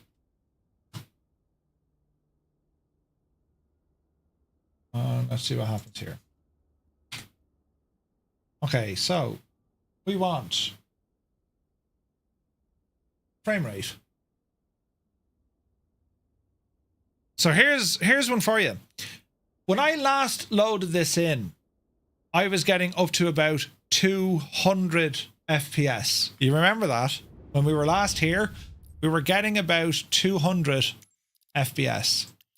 Okay? Right now, we're getting over 350 FPS. Do the friggin' maths there, lads. Before I did all of this... Oh wait, 6 times frame gen. Do you reckon that's what it is?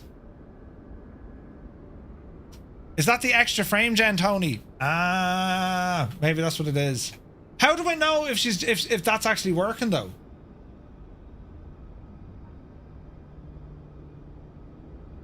Something changed. More frames you never need. You're still CPU limited. Turn your settings down. Click on another monitor. Another monitor that'll drop to like 60. Because they're running at 60 hertz. You know what I mean? So you reckon that's the extra... yeah, it's the multiplier. Okay. Because it's times 6.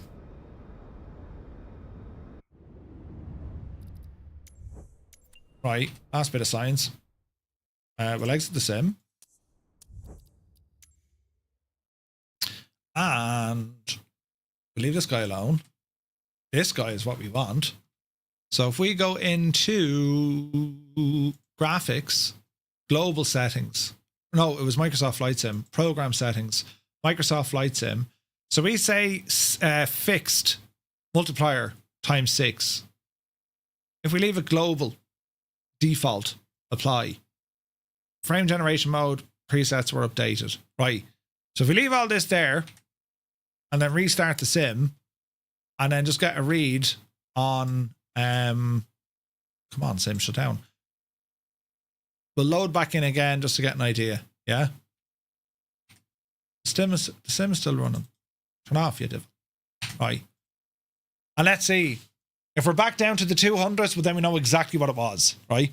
Chaz, good to see you, bud. Why did the Cessna 2A Caravan bring a ladder to the airport? Because even the plane needed help climbing above 10,000 feet. Ah, dear. Right, let's see what happens. Something changed a lot, yeah. I reckon Tony's right. I reckon it was that new Nvidia giving us up to 6 times BJanie then.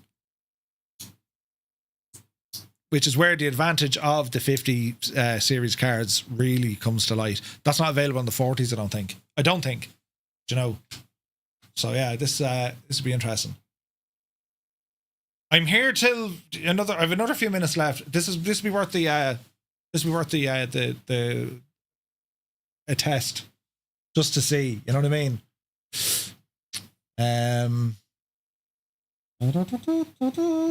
It's very technical Thursday, isn't it? Very technical. The 5090 Cadillac of the skies, right? It's a very technical stream today and last night. I can still understand why the 5080 just has 60 gigs. Yeah. Do you think it might make the VATSIM flight, Murph? Yeah, I'm planning to. We have a graduation to get to, and that's on at 6:30. So it's whatever time that's finished, like, you know? Oh, yeah. Can't log in.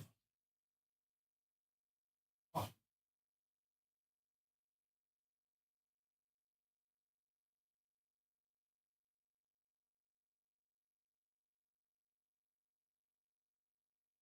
Oh, yeah.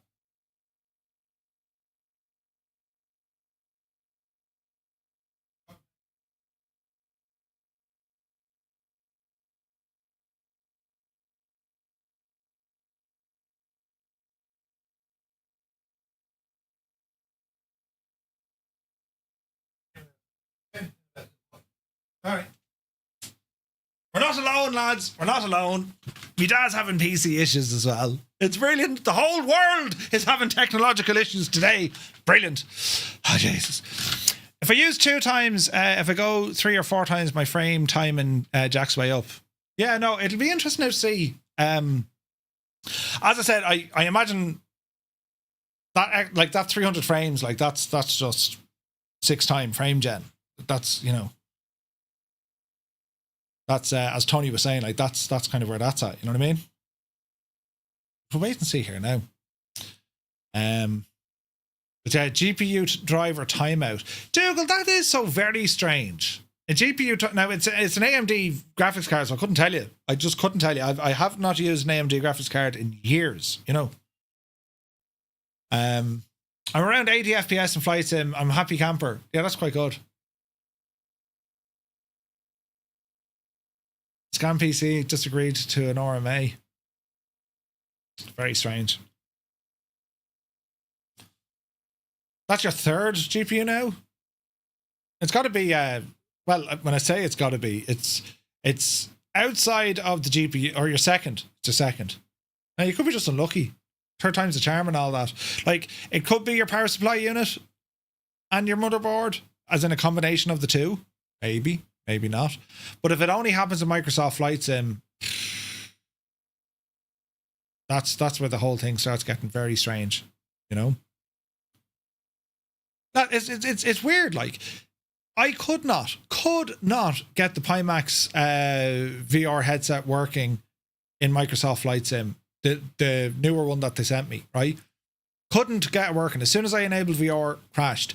And you can imagine the amount of debugging I did. It worked on 2020, it worked on X-Plane, and the Crystal Light worked, but the Pimax Super wouldn't work instant crash to desktop. I ran the sim in vanilla mode. Everything. Sim update 5, it works like an absolute charm. I didn't do anything. It just works. It is nuts. Right, back to CAGs.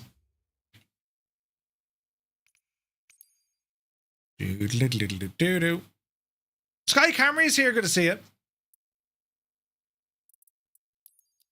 You're very welcome aboard. Right. Let's see what's going to happen.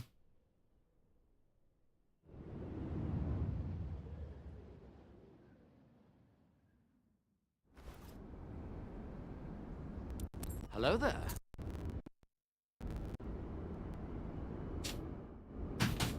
Okay. When you're ready there, Sim. Why didn't this turn on?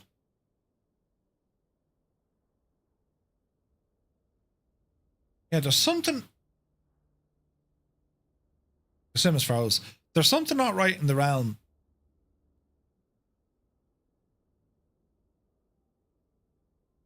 Okay, now she's stable. There's something not quite so right in the realm. Right, what's our FPS? 250, 260. It's still higher than what it was. It's still higher than what it was. So, when I first ran this test without the extra frame gen stuff, when I ran this on the other driver, it was getting about 210, 215. Right? If you go back to the start of the stream, you'll see it. We're still getting up to 280 FPS. And that's with the fancy Nvidia stuff turned off. That's what's using the base sim. So I would say, yes, I'm getting far better frames with this driver. Far better frames. Like, that's... Shit, look, that's 300 FPS again. And that's without the frame rate multiplier of the Nvidia app. That's crazy. That's like a 25% uplift just out of nowhere. That's kind of mad. Jared, good to see you, buddy. Vasco's in the house. What traffic are you injecting? I don't inject traffic. If I'm using say intentions, I'll use say intentions for traffic injection. So 250 to 260 to 300 if we're not rendering the sky. So 320. Right? No, it's not base, King Bob. Oh, Jesus knows she's not base. That's for frame gen. Like, if we were to turn off all the frame gen madness and the multipliers, frame rate, frame generation off, and keep it on TAA, it'll go back to my monitor refresh, which is probably... It's 120, but I have it on half rate mode.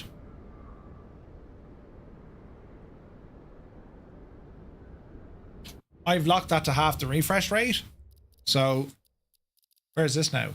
VSync. If I turn off VSync,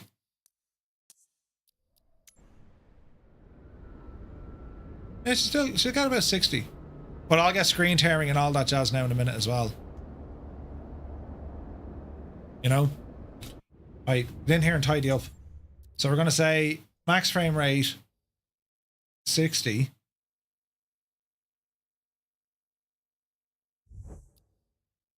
Frame gen on 4x. That looks good to me.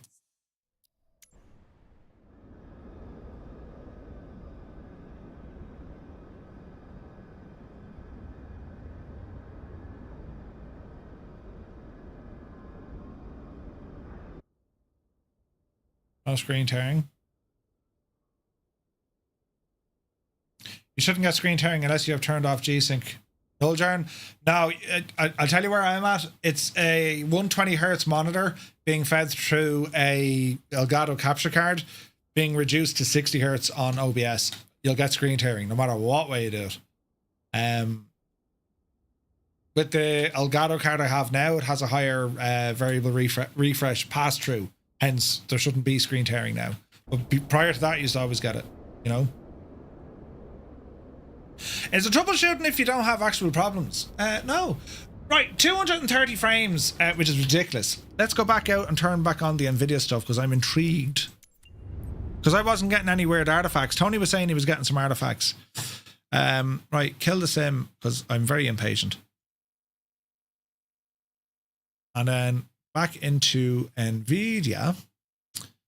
And we're going to say, right, frame rate override. We're going to fix it. Ish, and we're going to lock it into 6 times. Like, this is nuts. 6 times? Right? So we'll fire it in. Tony's just old. He sees artifacts everywhere. Jesus. Right, we'll see what this does again. Because you might say, yeah, Murph, you have millions of frames. It's AI, it's pretend frames, right? Don't always chase frames. You look for smoothness. You want the sim to be as smooth as possible with no micro stutters.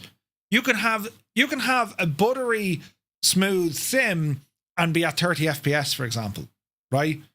FPS, don't worry about it. It's all about how fluid and how things are moving, you know.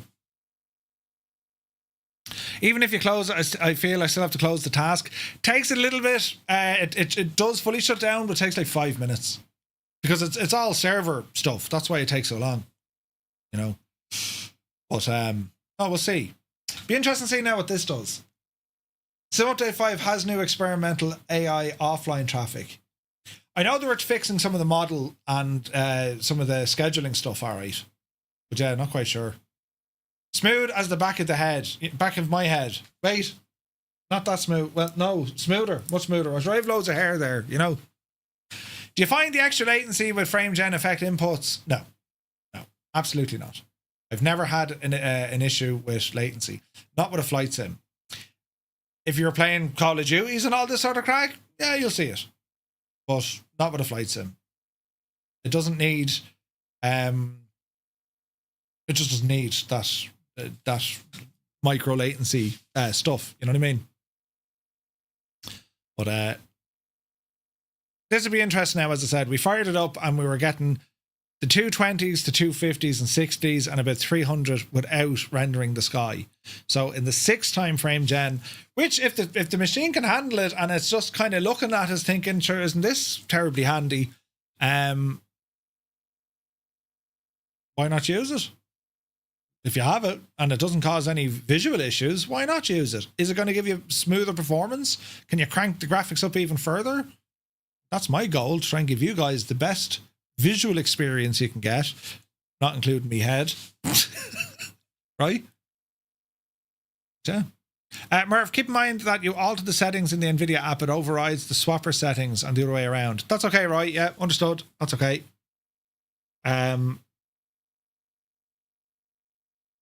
The swapper won't be affected, I don't think. So we're looking good there. But yes, important note for sure. Important note for sure. Right. Now, usually I schedule streams on YouTube and that. I won't do that for this evening.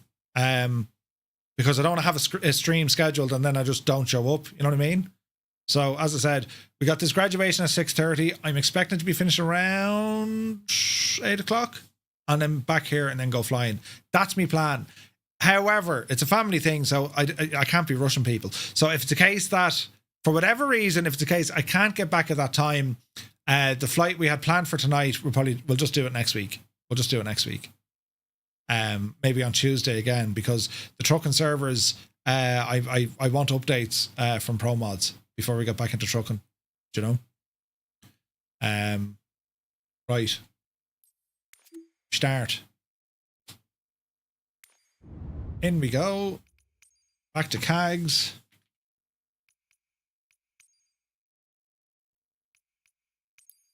And let's see what happens here. Crafty, 100%. He did dossier and they give him a big ceremony because of it.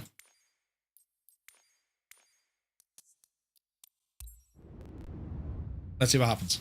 I'm still getting that audio crackly thingy. That's annoying me. I don't know what's causing that or why. We'll see what happens. Right, let it all calm itself. Do you know what it's doing? It's so bad, it's actually knocking some of my Elgato stuff off.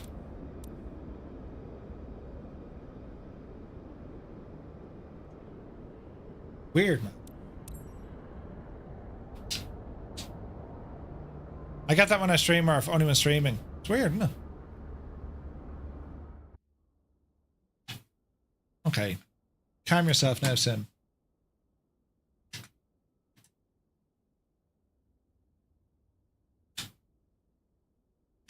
Okay, why isn't my head tracking working?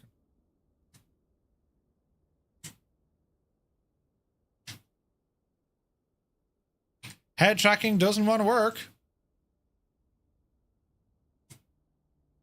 Stupid Toby. We'll try it again. Yeah, that's exactly what it is, Noel Jern. It's the Can I get a refund? it's the high use audio. Why isn't this working? Stop. And now start. There we go.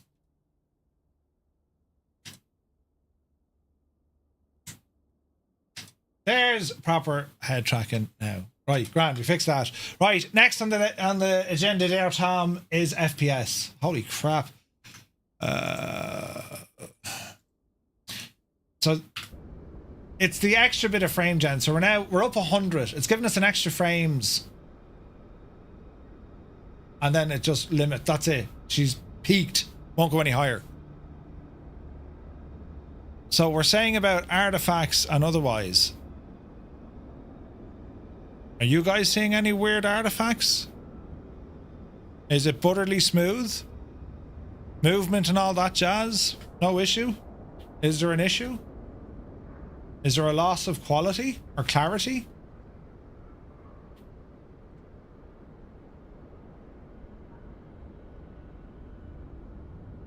This is usually, you might get a screen tear with high frames, but I don't see any issues there. Butter? Okay. Holy crap, man. Look at the amount of frames we have. Right, well then, does that mean we can start acting the Muppet and dial things up? No? I think it does. So, terrain level. Well, I don't necessarily, I'm not really missing out. Objects level of detail and the LOD, but the LOD is actually quite okay. Texture resolution is on high, but that's a VRAM thing. You know what I mean?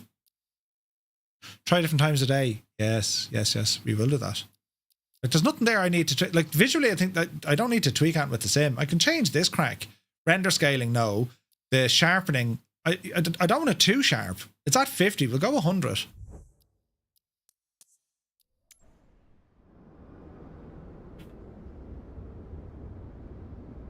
No, she's pretty there now. And again, dials and all that jazz. You can see there's like the sim or the streaming. You can only do so much because there's a bit of screen tearing there now. Look, Jemima, you seeing that? I'm seeing it. No.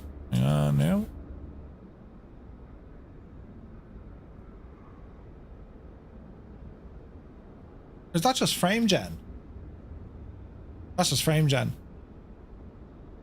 There's a tiny bit of artifact stuff, you know, but it's nothing that I'm upset about. Time of day.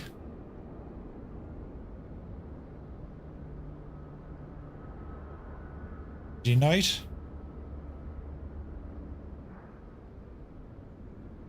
Day.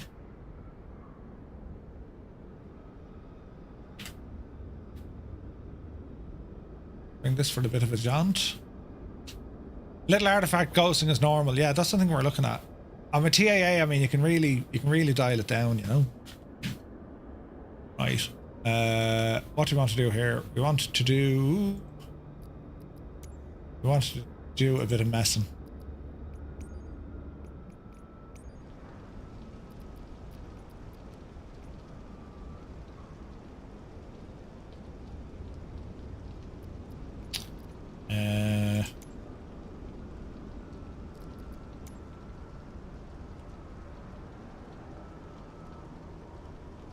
So 320 is me frames.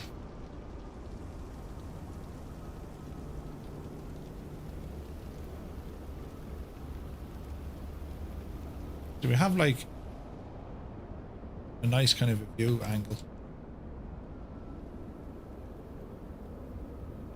Right, something like that we say, yeah? And then we do something like that. Oh, that's very pretty.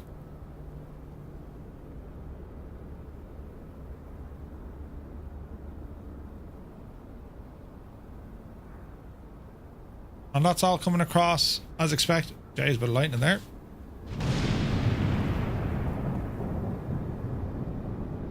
Jesus. How many resources is the 5090? So where are we at performance now? Let us have a look. So performance on the GPU. GPU is running at only 70%.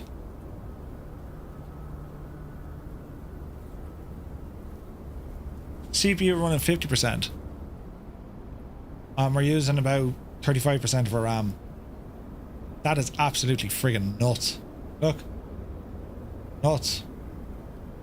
And they're the visuals then you're able to get.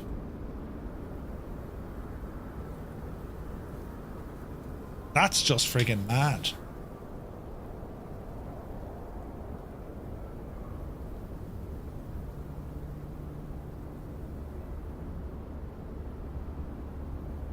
So I think in the long and the short of it, graphics driver definitely. Removing the old driver, that alone gave me about a 20% increase on performance. That alone. And then now I've access to the new frame gen multipliers. That's giving you 350 Jesus for like, that's ridiculous. Tis ridiculous now, you know. So that was a worthy experiment for today, I think, lads. What do you reckon? Into the rain, look.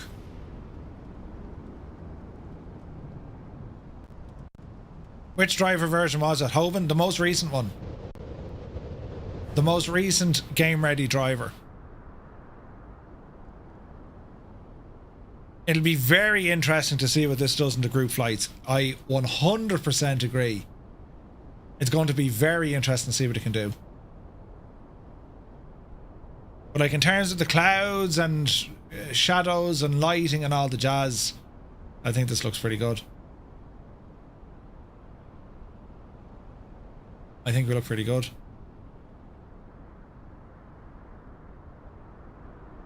Like that's the same kind of cranked.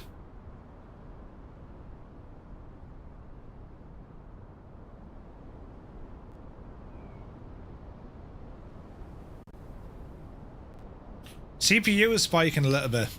Need to figure that one out now. That's my next chart. That's the next kind of head scratching thing. Did you use the Nvidia app to download? Yeah. Next time, listen to the community. Yeah, 100%. No, I'm good. I'm happy with that. That's a great result. That's a win. And I don't get many wins when it comes to technical support or friggin' this kind of crack. You know what I mean? It just doesn't happen. But that, my friends, is definitely a win. You know? Yeah, that's awesome.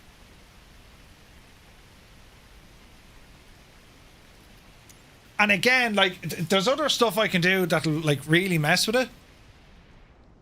I mean, if you want to really mess with it, you can. Like, you can get into, you know, here's a view here, like you can get into friggin' all this stuff, look. So, hang on. I'll do something like that, although there's photogrammetry, so it's going to look friggin' weird, right? Out of the trees. I'm down here a bit. Right, so that's kind of what we're trying to do here. And what we can do then, we can get into this fella and go absolutely friggin' doolally.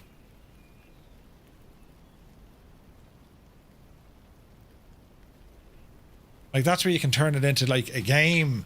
You know what I mean? You can really gamify it. Jesus, look what these effects are doing with reshade, though. They're taking 100 FPS out of the equation. With reshade. That's mad, isn't it?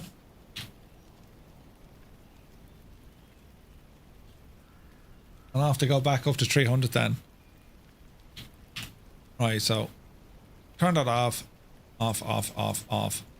I always leave that one on because that fixes the L color temperature in the sim. But yeah, man, I think that's absolutely gorgeous. It's clear, it's very smooth, and no issue. Reshade, I like Reshade. Now I've been watching the lads. They're having great whatchamacallit, great results using Rex Atmos, which is very powerful.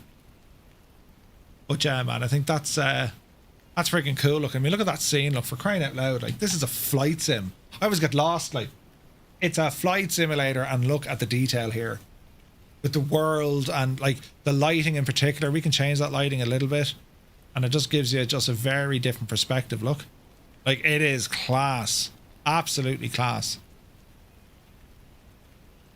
It's gorgeous. Yeah, the price of the 5090s are ridiculous. What are they now? Like 3 or 4 grand? It's mad. Right, lads, that'll do it for today. I'm happy enough with that. Successful testing, and we got to check out a fair bit of stuff today. Fixed the computers as well. Brilliant! Didn't age a day. So what time are we now? We're 20 to 4. The plan is for 8 o'clock tonight, 1900 Zulu. That's the plan. Keep an eye on Discord. I'll let you know on Discord if we're going ahead with the flight on VATSIM tonight. I hope so. That's what I'm aiming for.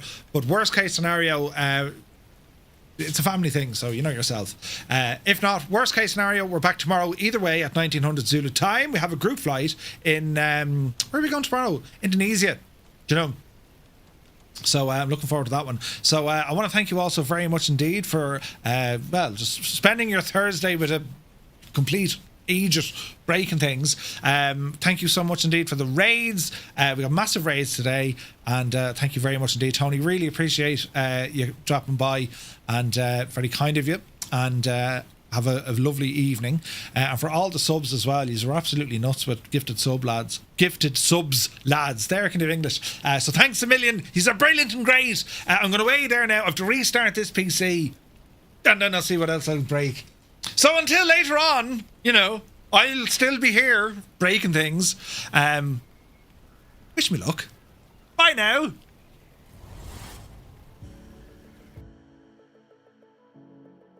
Microsoft, it's Murph. Someone clip this if you can. Do you hear the sounds? I've been blaming aircraft developers. Asobo or Microsoft need to fix this. Do you hear the noise? Outside the plane?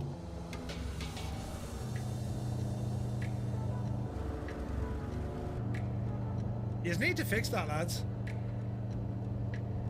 It's the red, Larry, yellow. Oh no! I've had enough of this wowdy, webble, sniggering behavior. Silence! Call yourselves Praetorian guards. You're not. Seize him, blow your noses and seize him.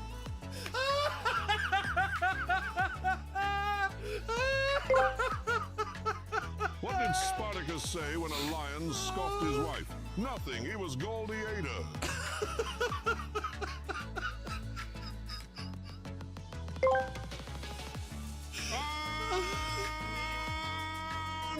That was like, oh Jesus! Oh man, that was so funny. Steiny, are you watching Twister or something? I mean, that was just. I rarely use this word when it comes to flight sim add-ons. I reserve it only for the special kind. But like, there's no point saying anything other than this is shite. It's shite. Like, Katie Taylor. Yeah, I thought it was going to be a great fight, and then I boxed the head off him.